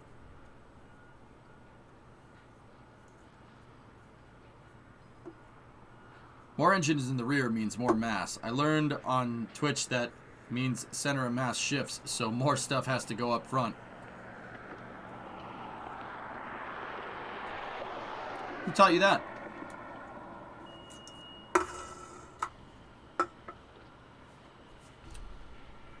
Eat hat if happens on first. I am not ever betting against anything in the space industry. I'm not betting a hat over. One, I like my hat. Two, I don't want to eat the hat because anything that I bet against is most likely going to happen.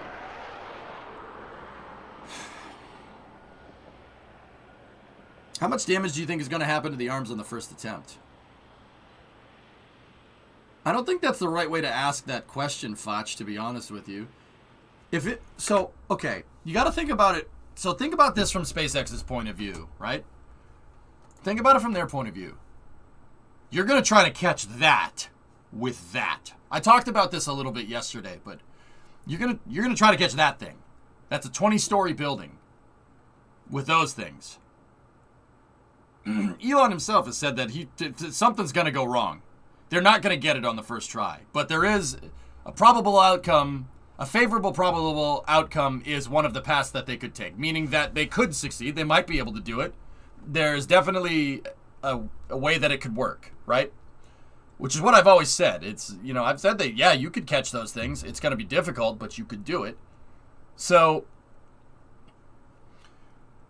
if I was going to do that, and I was going to know full well what this thing can do and how powerful it is, right, which SpaceX obviously does, right, I would over-armor the entire thing. That thing would be strong enough to withstand a nuclear blast, like a big nuclear blast. I would engineer it for Tsar Bomba levels, the whole pad, right? Why? Well, why? Why would you do that? Well, that way, if the thing hits it, you don't need to worry about it getting damaged, so you can test it again. Anytime the pad is down, means you can't do anything.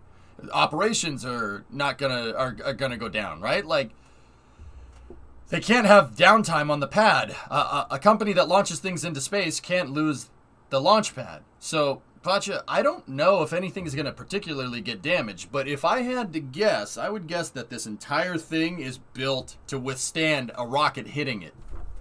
I mean, if you look at that tower versus other fixed service structures, right, this thing is way overbuilt. You know? I would build this thing to be able to withstand like a direct hit from Super Heavy. Like, I'm talking about Super Heavy missing the arms and hitting the side of this thing. I would build it to withstand whatever. I mean, if you could quantify that type of kinetic impact and subsequent explosion, I would build it to withstand that. Because no one's ever tried this before, so you really can't afford to cheap out on this thing, can you?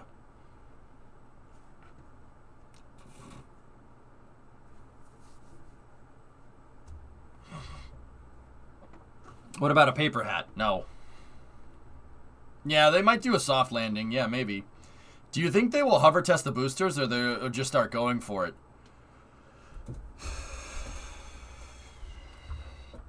I think they're going to go for it, Bagel. With that being said, if it was me, I would at least try to do a hover test and catch with the booster. I'm talking like launch Super Heavy with a quarter tank of fuel.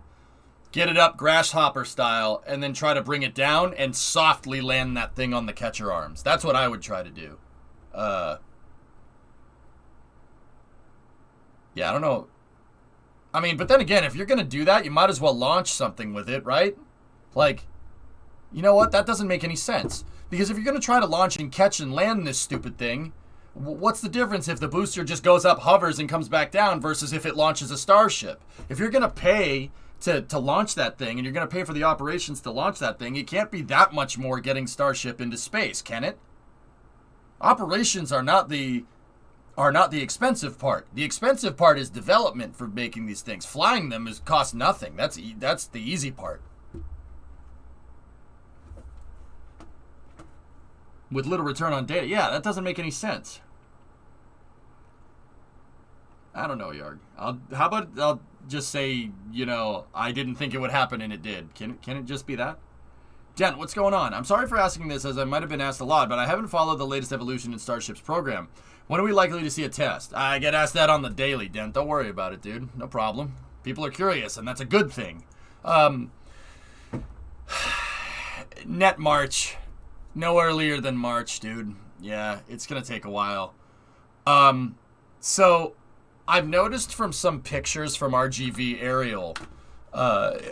first and foremost, there's the programmatic environmental assessment. Basically, the environmental impact report that's being done by the FAA.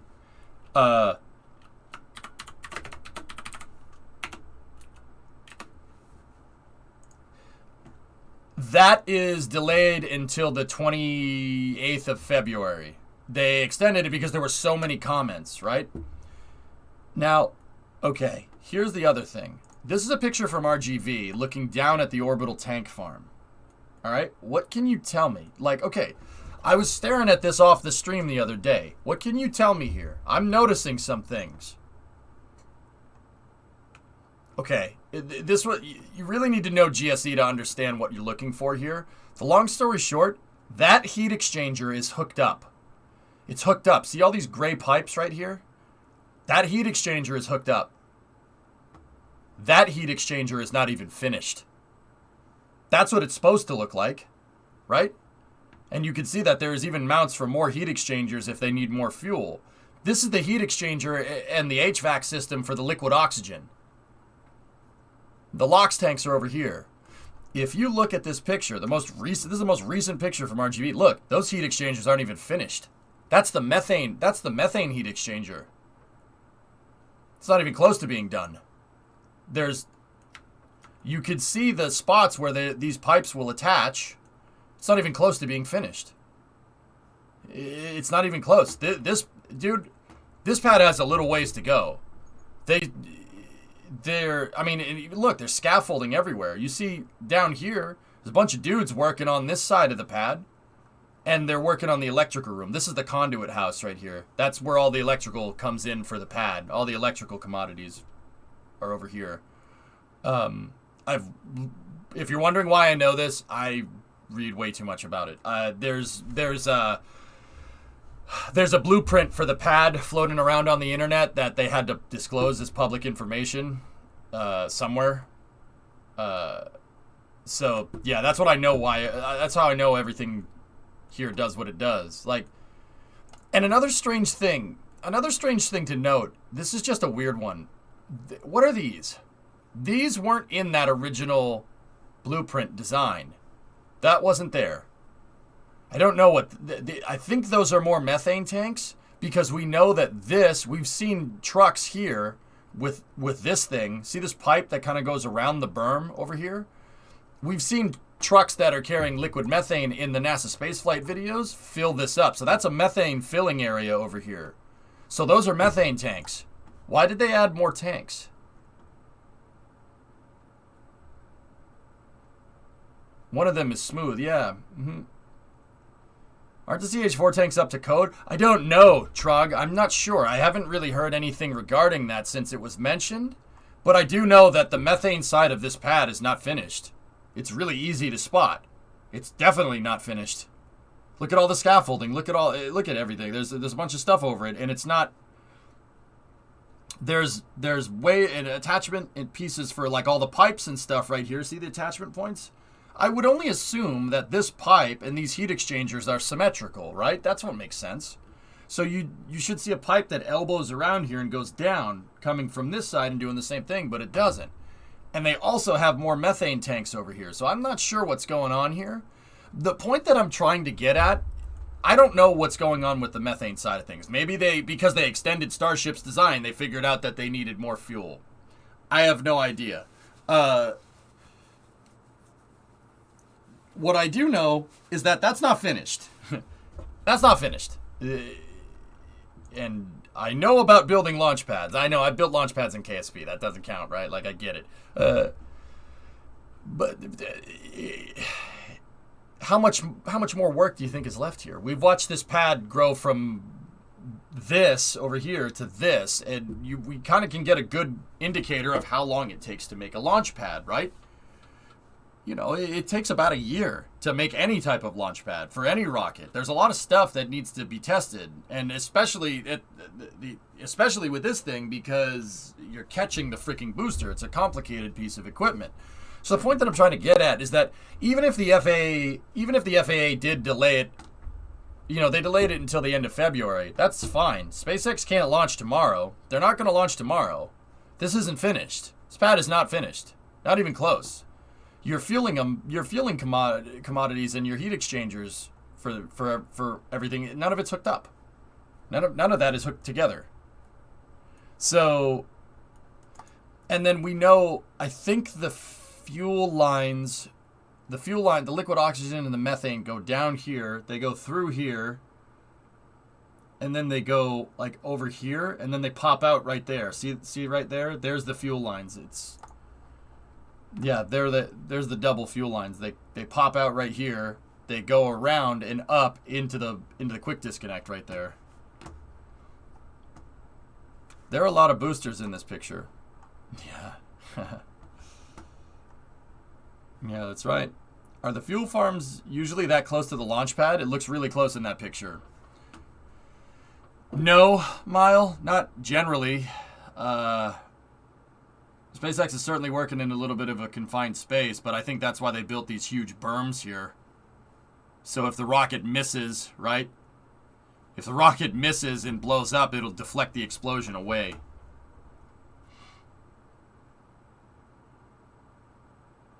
Those are the tanks for Elon to store his money in. The CH-4 tank thing was from a Twitter thread from a former worker. Yeah, I haven't heard anything about it since, Boxy, so I don't know. Check the thread. See last. Okay.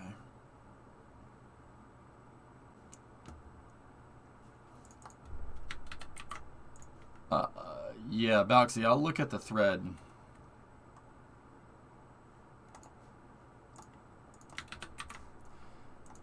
I'll look at that thread later. Forge, what is this?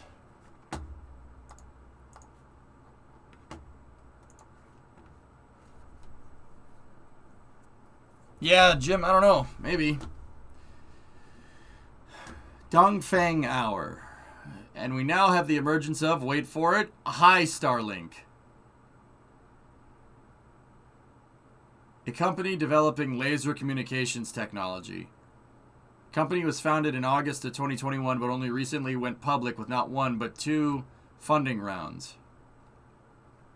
Hi Starlink is based in Shenzhen, but also has an R&D facility in Shanghai. No word on how much funding was raised, but likely several million.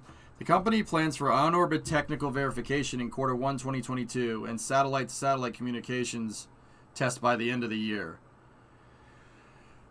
Financiers are mostly private capital, including Sequoia China alums Zenfund Company, and then that may be indicative of a trend towards nimble companies raising smaller sums for specific tech.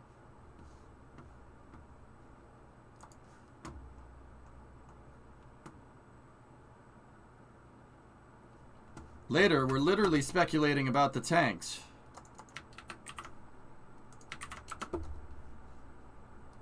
Okay. All right.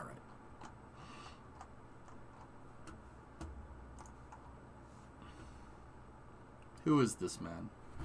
Follow CSI Starbase for hourly updates on the ongoing investigation into the Starship program.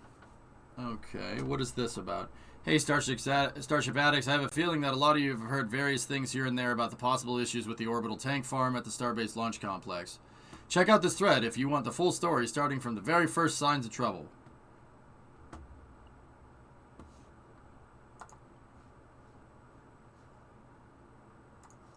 Yeah, there you go, Forge.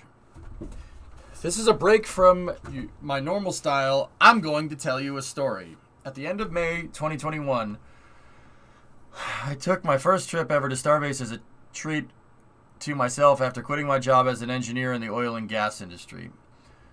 The moment my last shift came to an end, I got in my car and drove 10 hours straight with the intention of not stopping until I got to Starbase. I drove through a massive 4-hour rainstorm that ended right as the high bay came into view. I made several more questionable decisions over the next few minutes as I crossed over several mini rivers on Highway 4. Skip to 33, not the whole thread.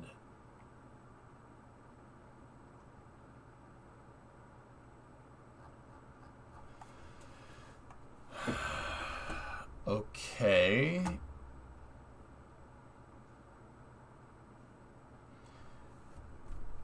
I really don't know how I missed these, but here's some important rules about storing liquid natural gas in the county of Texas as defined by the Railroad Commission. Most important rule is that every rule listed must be followed before these tanks can be put into service. To prevent unauthorized access and accidental chemical releases, the regulations require a 6-foot wall with a minimum clearance of 2 feet from any part of an LNG transfer storage system.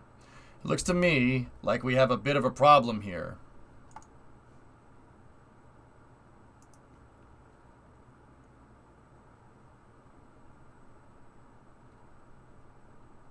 No, Twix, this is a different guy. I don't know Zach, but yeah, let's see. Regulations require a 6-foot wall with a minimum clearance of 2 feet from any part of an LNG transfer storage system. It looks to me like we have a problem.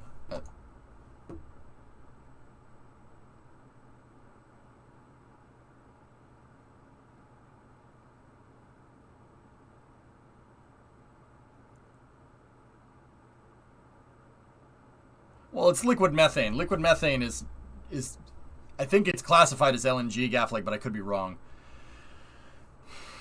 Do the shells technically count as the storage system? Well, yeah. And look, here's another shot of the unfinished heat exchanger. Or whatever this thing is. I don't know what this is, but I know that it's unfinished, right? You could treat multiple tanks as one system. Build the wall around the whole thing. All right.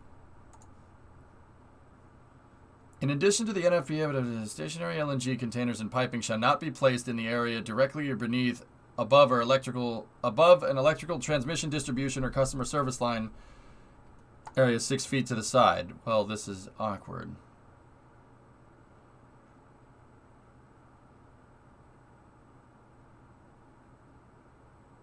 The shells are the walls, though. Yeah, that's not the tank. The tank is inside of this.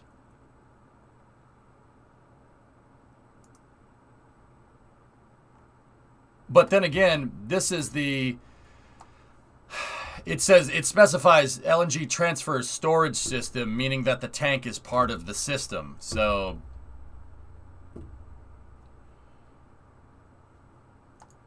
it just so happens these new horizontal tanks and recently completed perimeter fences are now in compliance with the rules I mentioned above. Look closely at the wall.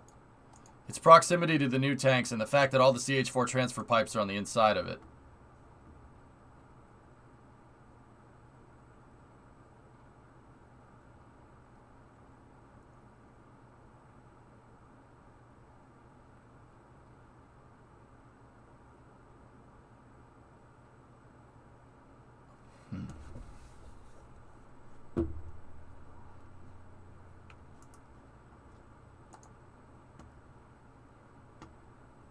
Can you imagine how awkward it would have been having methane tankers offloading fuel 5 meters away from LOX tankers? I wonder if the original SOP for offloading specifically prohibited fuel drivers from shaking hands with the oxidizer guys. I'm glad they changed this.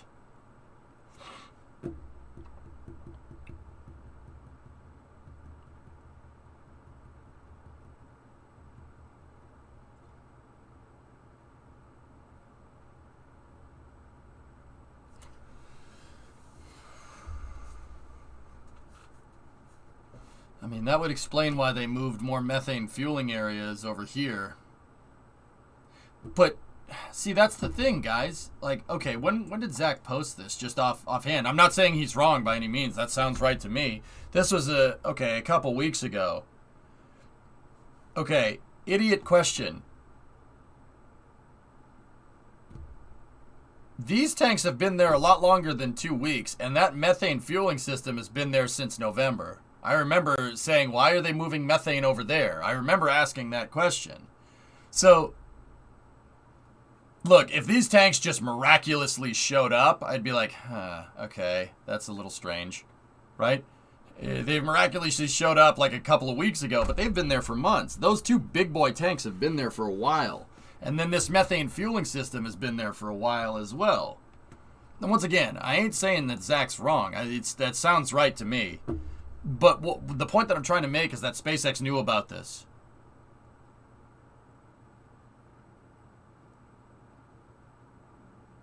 Help, I have a new addiction, plastic runner kits. I don't know what that means, but check the fueling lines. This is from late November.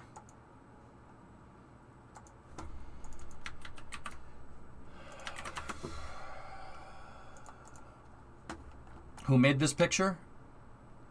Oh, okay, yeah, the Danks, all right.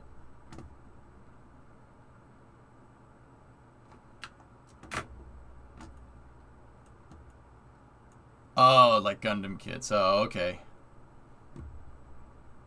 Yeah, see, those tanks have been there. What's the date on this thing? As of 12/03. So it's been like this for a month, which is interesting.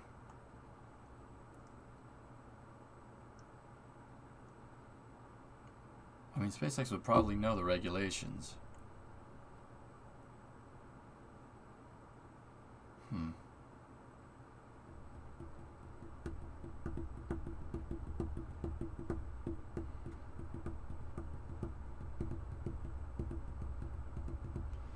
Well, what makes no sense is that why didn't SpaceX not know? I don't know. Maybe Texas has different LNG storing regulations. I don't necessarily think it's that far-fetched that, you know, a state that deals with so much oil and gas infrastructure might have some different storage regulations because they do that a lot more than other states. I don't think that's unreasonable to think.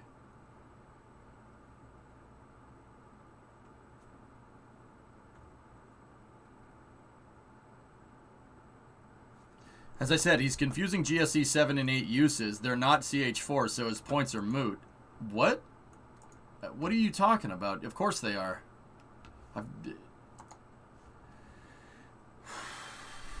Or the regulations changed.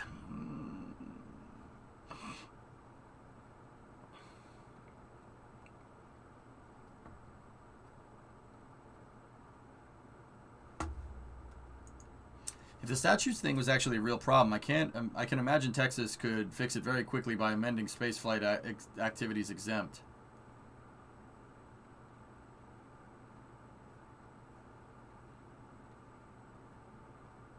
Do vertical tanks have an advantage over the horizontals? I'm pretty sure they made those tanks the way that they did so they could make them out of Starship parts to save some cash. The horizontal tanks replaced GSE 7 and 8. Oh, okay. Tessa, I see what you're saying now. Yeah, it looks like SpaceX started making this, right? And then, like, halfway through its construction was like, oh, crap, yeah, okay, no, never mind. Because like I was saying, these tanks have been there for a while. So, interesting. Yeah, so they're nothing. They're just some metal, right? Those are the tanks over there. But the real question is, are these tanks the same volume as those tanks? They also may have been dealing with an out-of-state contractor for construction, somebody that was following different states' rules not specific to Texas. Well, Mile, we know that this thing was designed in California, right? Like, that's where all of SpaceX's engineers are. I mean, don't get me wrong, they have a lot of engineers here, too.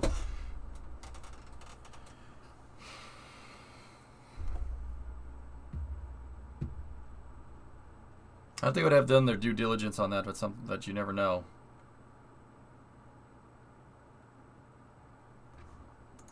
Yeah, see, replacing GSE 7 and 8. So, yeah, SpaceX, the point is that SpaceX knew about this for some time, but they figured it out a good well into construction, which explains why half the pad isn't finished. How long and wide are they roughly? I'll do the math. I have no idea, dude.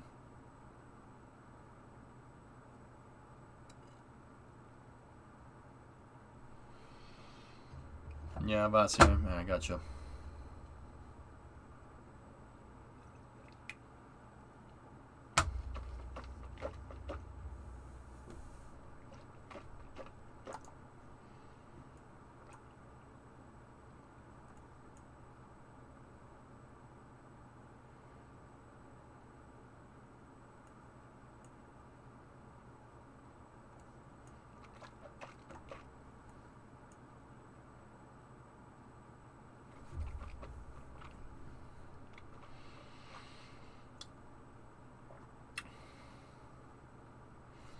Mile, that's my guess. I'm guessing that, because, so fellas, you got to remember that these things were made out of spare Starship parts. They just made the rings for them. They were originally, these tanks were originally supposed to be starships, if you remember, and they ended up using them as fuel tanks instead.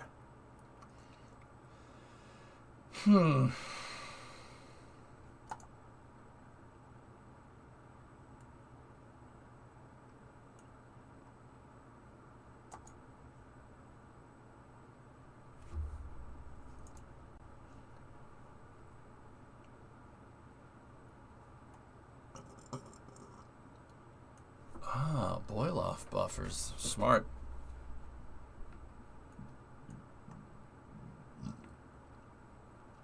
A boil-off buffer tank with a condenser. Ah, dude, this is cool. This makes me want to play Stationeers.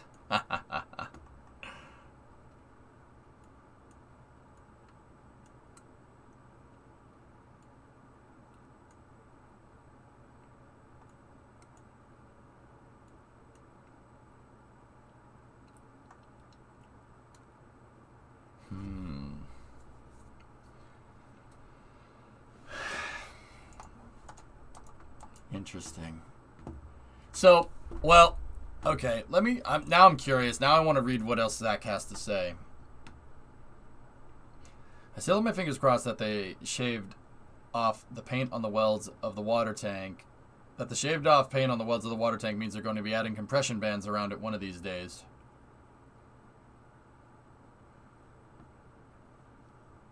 Equally spaced bands must be an indication of a pressurized water tank, by the way, just throwing that out there.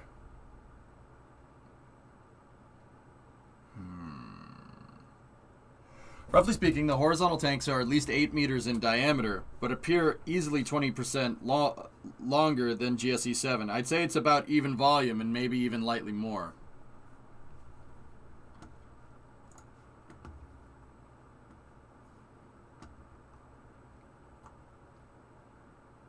Right on. That's pretty good reporting, dude.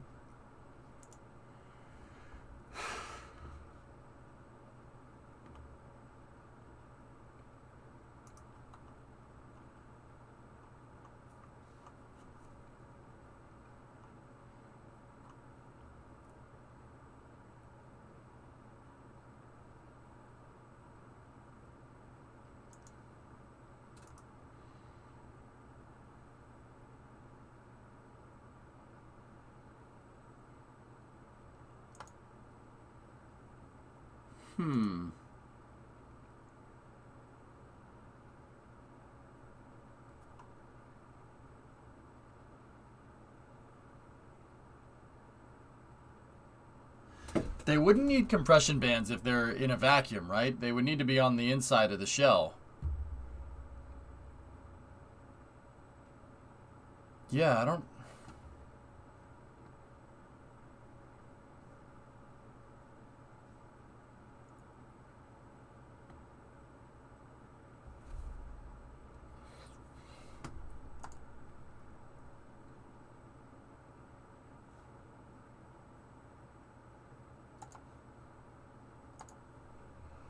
Huh.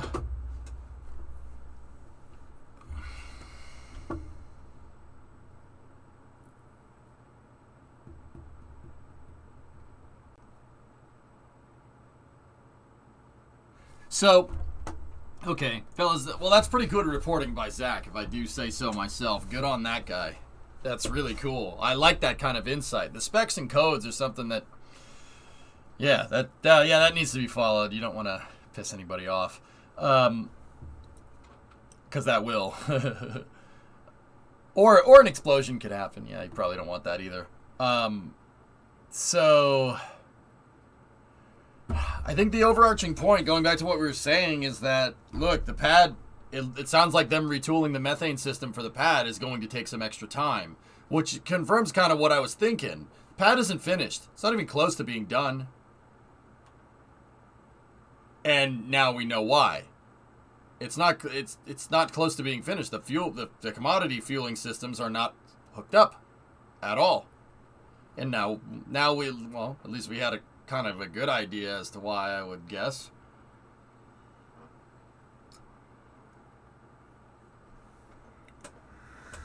I don't think it put a huge damper on SpaceX, Trog. I'm pretty sure SpaceX figured this out. That's why they brought those other tanks in. I thought it was weird when they did it at the time, but I didn't speculate on it at all because it would have been just that, speculation. Even now, it's still speculative, but that explains it. Yeah, a lot of the systems aren't built yet. A lot of these systems for all this stuff is not made. The pad's not even going to be finished anytime soon, so... They don't even have a hot dog stand. They don't have a hot dog stand? Do I look like I know what a JPEG is? I just want a picture of a goddamn hot dog. Yeah, no taco trucks either. Ugh! They're moving at such a breakneck speed, like things like this are going to sneak by. Once they've proven everything, they can set the parameters for everything. They're not yet. Yeah. I think that I don't think that this is necessarily why SpaceX has taken an extra couple months, but I'm pretty sure you know, this might have something to do with it. Maybe, I don't know. Is that the hour-long version? No.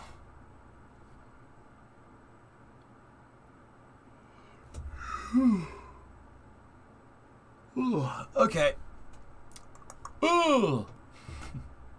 Good thread by Zach. That was a great thread.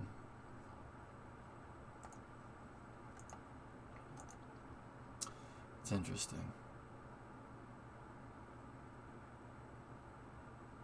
The programmatic environmental assessment delay looks to have given them some extra time. Mile, and see, this whole thing kind of confirms what I was honing in on, dude. I didn't read any of these threads or anything like that, but I could have told you that the pad wasn't finished, right? Which leads me to believe that SpaceX probably had this problem, and the FAA and SpaceX probably had like some kind of end-of-the-year meeting or whatever. I don't know. This might be how this works. I have no freaking clue. And maybe they had some kind of end-of-the-year meeting, and you know the FAA is like, we're still not working through the comments, but we could get them done by the end of the year if you need it. And SpaceX probably said, oh, no, we have to retool some things with the pad. Take your time. And the FAA probably said, okay, fine. And then the FAA posted that they're going to take more time, and everybody got mad at the FAA. Like, it's not like SpaceX and the FAA are two parties that are, like, never talking to each other. I guarantee you they talk to each other probably once a week at least. Like, representatives from SpaceX, reps from the FAA, they're probably always talking with each other. Like, why wouldn't they be? It's not like... You know, SpaceX is just sitting there going, oh my god, I hope this environmental report passes. Have they called yet? Have they called yet?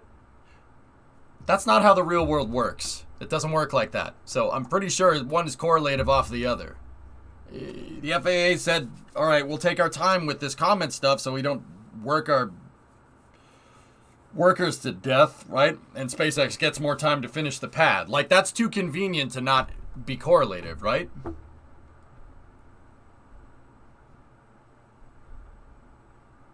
I don't think they're the bottleneck.com. I think the FAA rescheduled that date when they realized SpaceX needed more time because of the pad.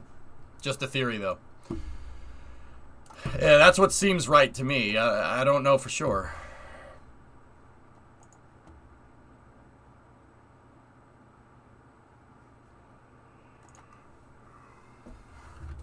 I agree, Ted. I'm with you on that one. The comments about the FAA nonsense is funny. Yeah, Tomas, and hopefully you guys look at that next time and you see people that go from zero to outrage real quick. And then you quickly realize that those people have no idea what they're talking about. So, this is what I mean, man.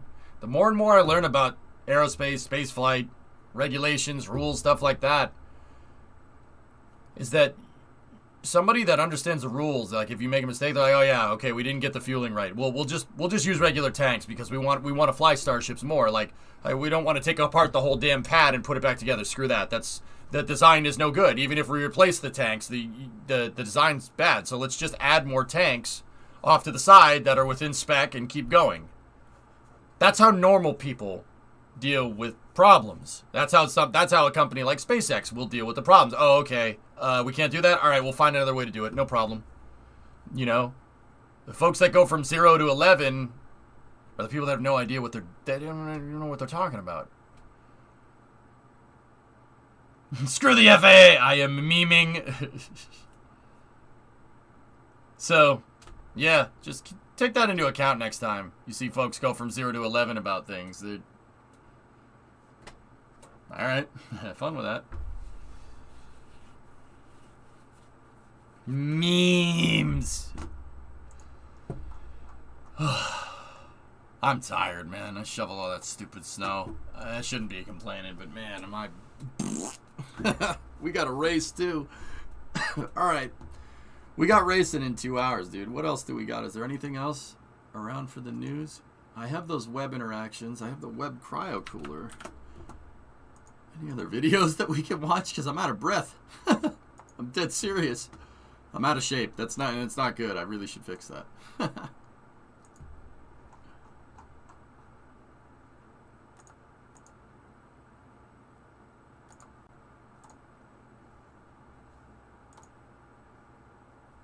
Oh, here's a tweet from Rocket Lab that you guys might like. There's always GeoGuessr. You got a good pizza. You know what, Tien? You're right. Shall I have a satisfactory end to space news? This is from Rocket Lab. Here's the 2022. We're coming for you, Moon. Hey, Lenneth, I'm coming for you. Donation push-ups per $1? I don't want that. I don't know. No, don't do... No. No, I'm serious. Don't do that. If you tip the stream right now, I'm not doing push-ups. You have my... No, Mikey. No, Mikey. Check out this new rendering of Boeing's hypersonic aircraft. Okay.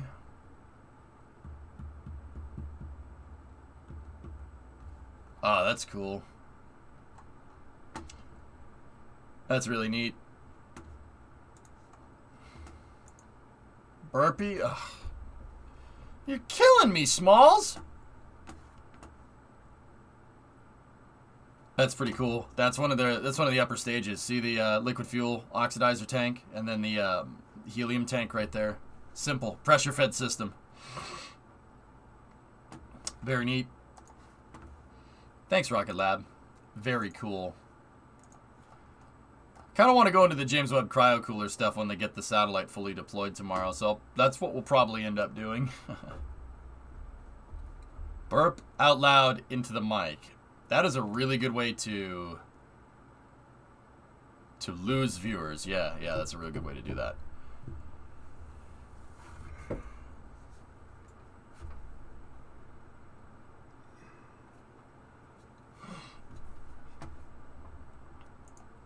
I tried making the thing.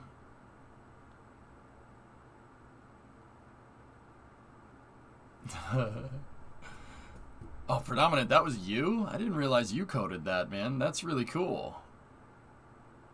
Why does it explode when you hit it though?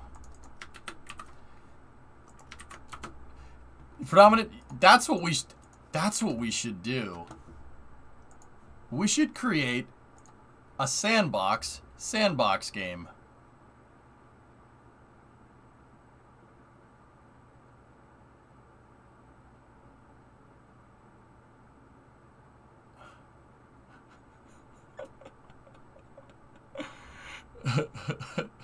A sandbox game. That's a really good idea. Yeah, the simulation kind of takes a dump right there, but yeah.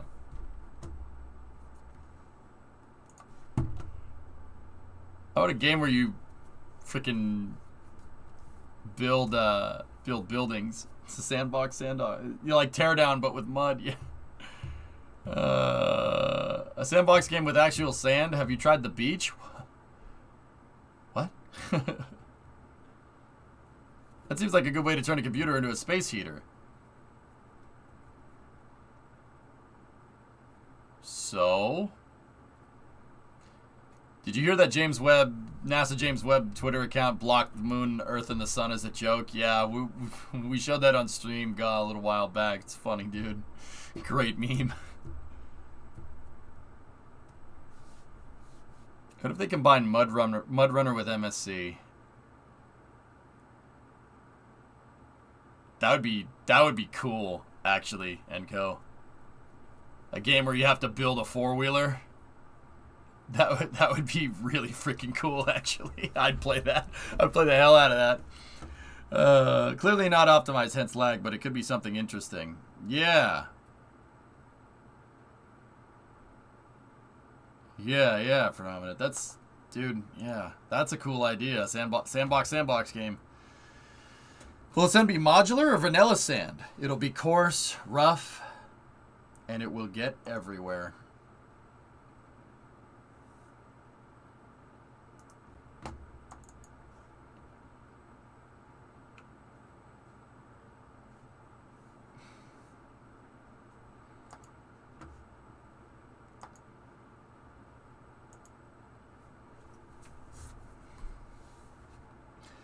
Have you watched any of Book of Boba Fett? I'm waiting to get some free time with Brimo to watch it, Hillness.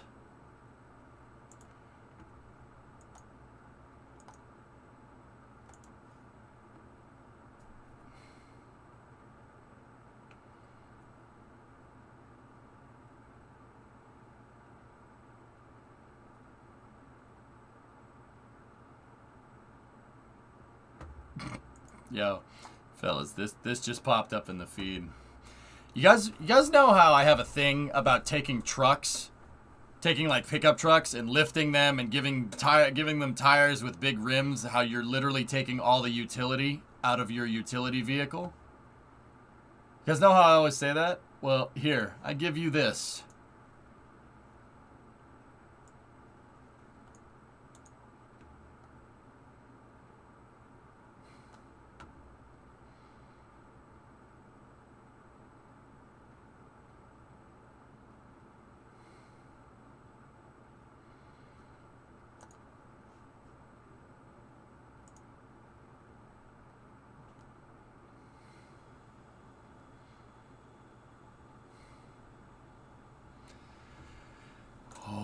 Oh boy.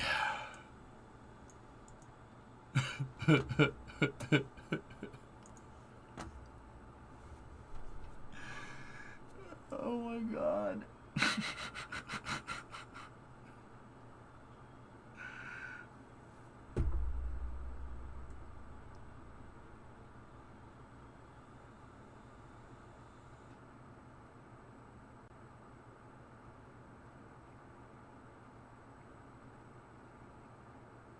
My tires are the worst tires for snow and ice. That's a nice grocery getter. Yeah. This is what trucks have become. You guys know that meme with like the super strong Doge and then the Doge that's kind of sitting there going, eh. You get trucks like my truck that are like, don't care what we go through. We need to do work, blah, blah, blah. And then there's the smaller dog, which is that truck going, I can't get up the hill. No, I can't get up the hill.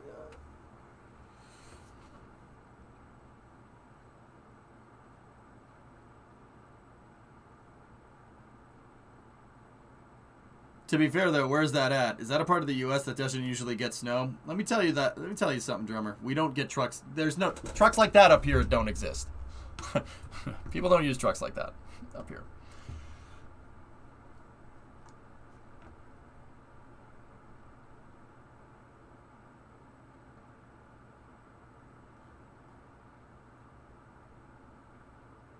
That dude likes the idea of a work truck.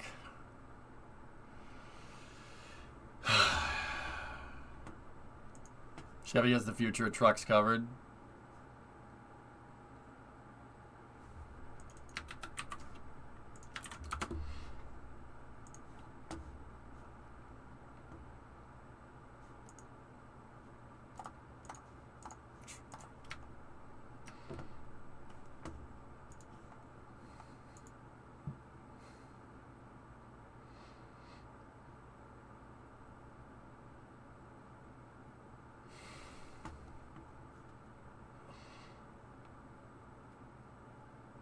GM is going to go bankrupt.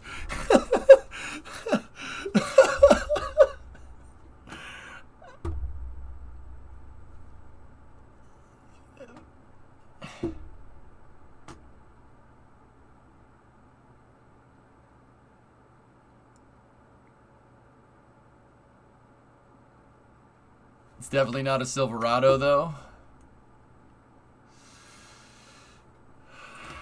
Needs bigger wheels. The wheels are actually the part that I think are good. Those are just steelies. Those are just regular wheels. Doesn't have to be something ridiculous.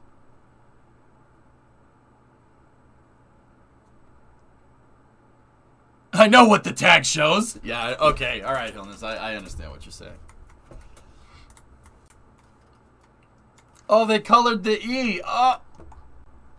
Yeah, silver. The E is a different color because it's electric.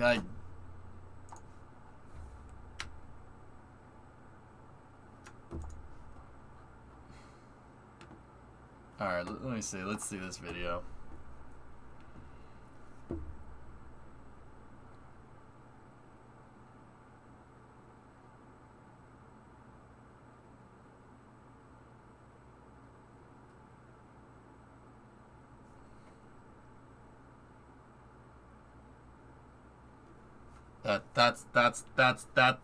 Why do I feel like this thing's gonna blow up in this video?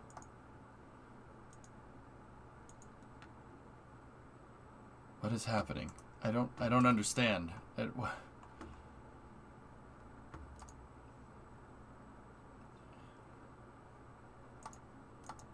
That's kind of cool. I like that. That's pretty neat. How are you gonna reach them? If you're on the job site, you don't want to go up and down into the pickup bed every time. So, maybe reach over the side? Okay.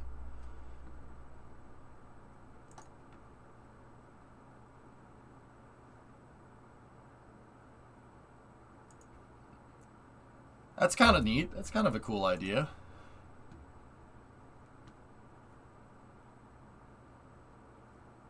It comes with a tonneau. That's cool. And then it just switches to this video of a Super Duty on the dyno.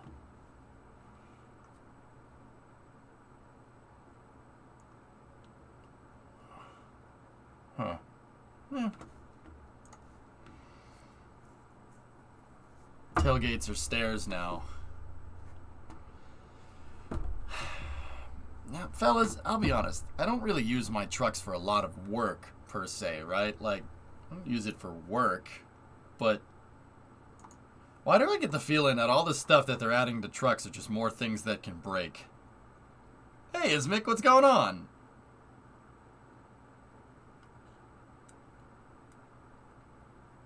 It looks like it has a lift gate. Yeah. It's just more things that can break. But then again, like, that could be said about any new technology that cars have, you know? Like, that's something I'm trying to understand as well. But the Ford can power your home. Putting an outlet on a vehicle, Goon, is something I quite frankly don't understand why people did not do a little, like, earlier. Like, why didn't trucks in the 80s have something like that? It's really smart. And the gasoline engine can generate a lot of power.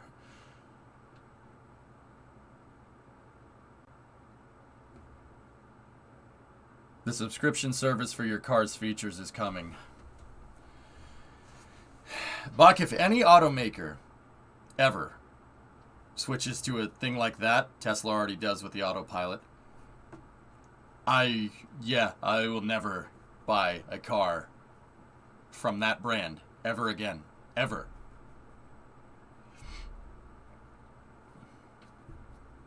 Yeah, Hellfish. You know, you'd just think that would have been something that they added earlier, but yeah.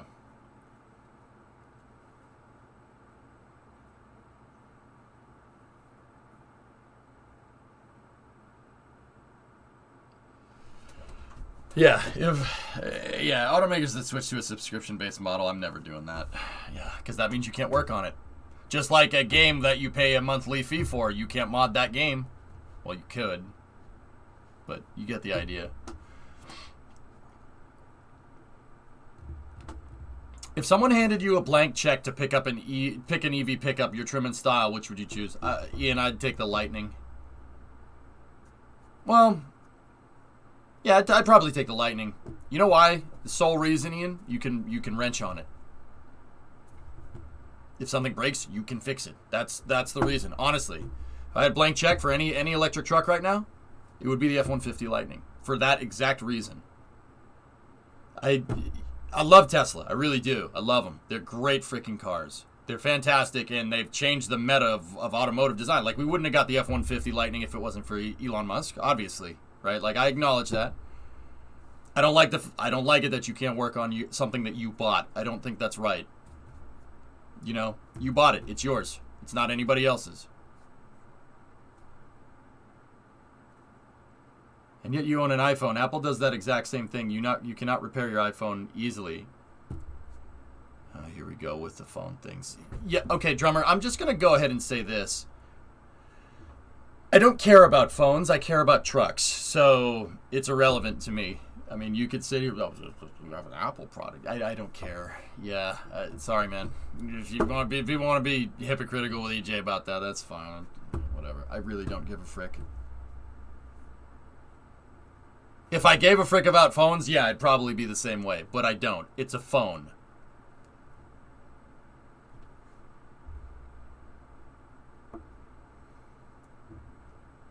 Yeah, Smib, that's Hydraulic Press Channel. Great channel.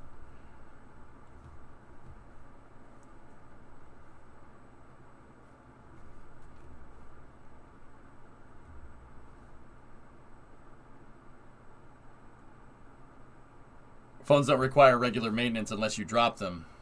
Yeah. Dude, it's a phone. I don't care. When have you ever heard people saying, oh, I need to repair my phone before smartphones came around? Car, though, it's different, man. And I, frankly, care a lot more about it. That's how it works, though. You don't care, so companies will start doing it. And more companies join in from any industry. Question mark, question mark, question mark.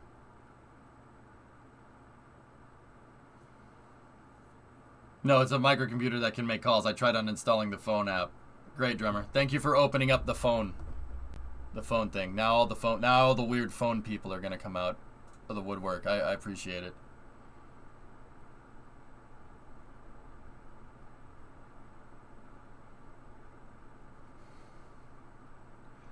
How many people that actually own Android attempt to fix it or throw it away? Yeah, okay, man. I don't know, man.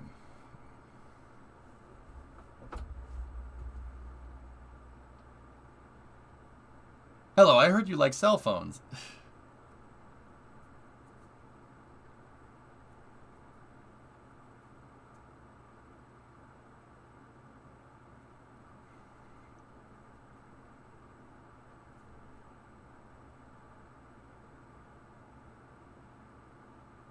Yeah, Tan, I'm with you on that one. Well, I got me an iPhone 6. Booyah! I communicate via smoke signals, thank you very much. I'd like to talk to you about your phone's extended warranty. Yeah. Now, I understand the phone argument. I get it. It's the same thing. But yeah, I mean, how often do you need to repair a damn phone? Your car breaks on the side of the road. Like, say you're driving a car where you have a subscription service to fix it, right? And it breaks on the side of the road, like a wheel falls off. You can't just take that to any old shop, and then you're stuck somewhere. You're literally beholden to the person that manufactured your car. A phone is a little bit different. You can just go find a freaking landline, or anybody has a phone nowadays, you know what I mean? I think it's completely different.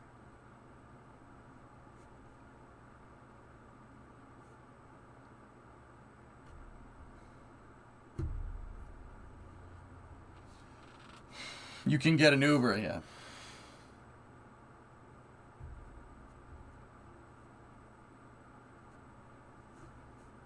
You know by experience, huh?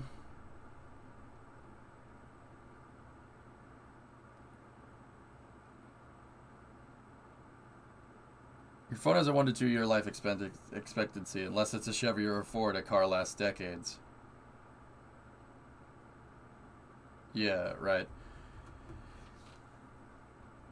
Do I look like I know what a landline is?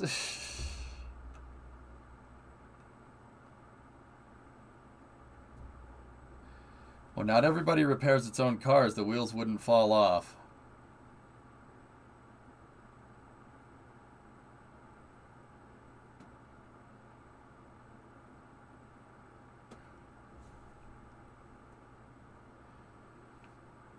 Okay, I'm not gonna lie. There's a lot of dumb things being said in chat. Let's change the subject. Yeah. Subject change. There's a lot of stupid things being said in chat here. Yeah. I don't want to be that guy, but what are the plans for mission mode? To play it when I feel like it, Pigzig. Yeah. I don't know, dude. I'll figure out some stuff, dude.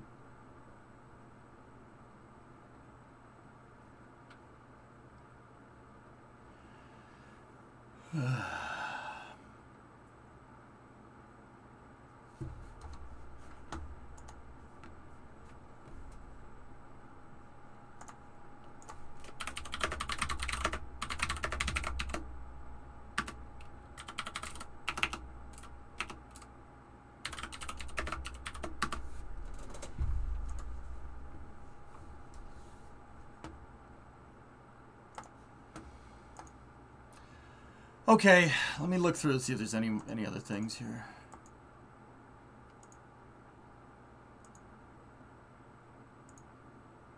Okay, I got that.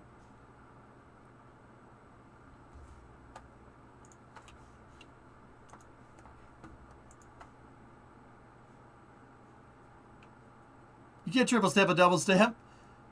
You can't triple step a double stamp.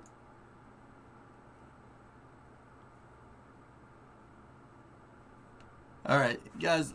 Yeah, see, now we got a nice phone conversation going in chat. Yeah, good. Let's just discuss CES while we're at it, huh? Stop, yeah, stop. I don't want to deal with this.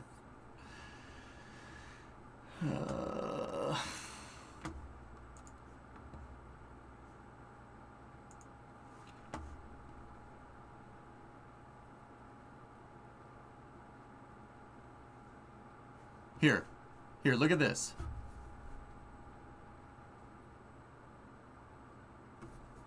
Wait, what is this? This popped up in the feed. No idea.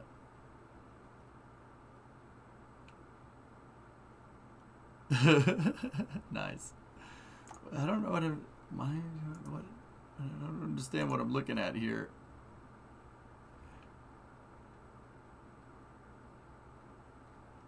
Wow.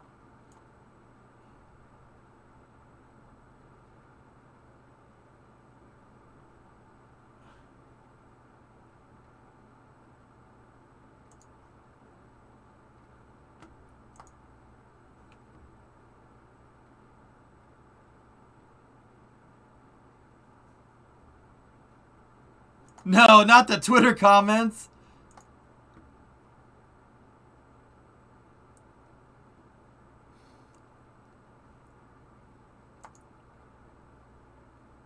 It's from a TV show?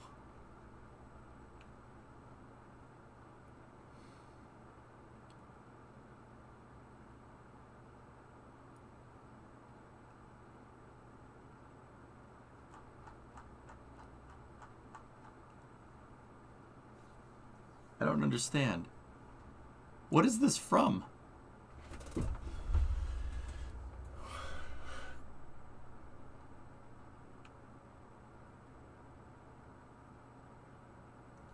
What is that thing back there?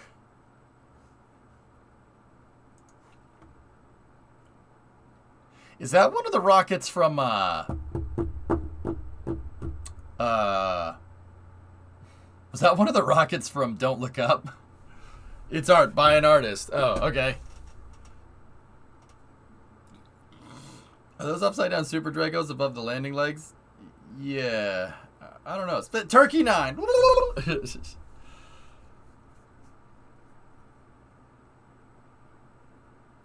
Okay, so fellas, look. I want to dump on that as much as the next guy, but if it's art by an artist, then it don't matter. You know why? Because 3D art isn't about getting it accurate. Take it from a 3D artist. It's not about what's accurate. It's about what looks good. Yeah, that's really the trick there. That's why, like, with that being said, they usually get it wrong.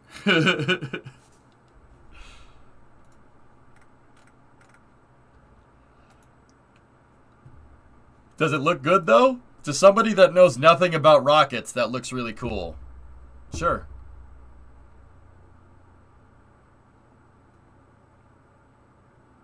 It looks neat. I don't know what it is, but it looks neat. No, that's a pretty good 3D render, I will say. They used a little bit too much clone tool in the background, though, but hey, whatever. Or what's that called? The stamper tool? In that case, it looks perfect. Yep.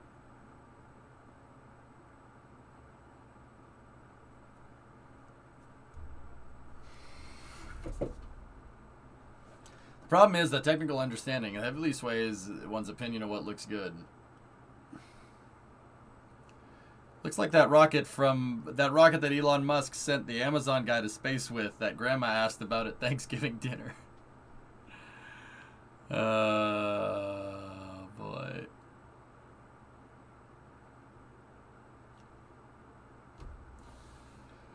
Okay, we got some time. What do you guys want to do? It's from here, Art Station.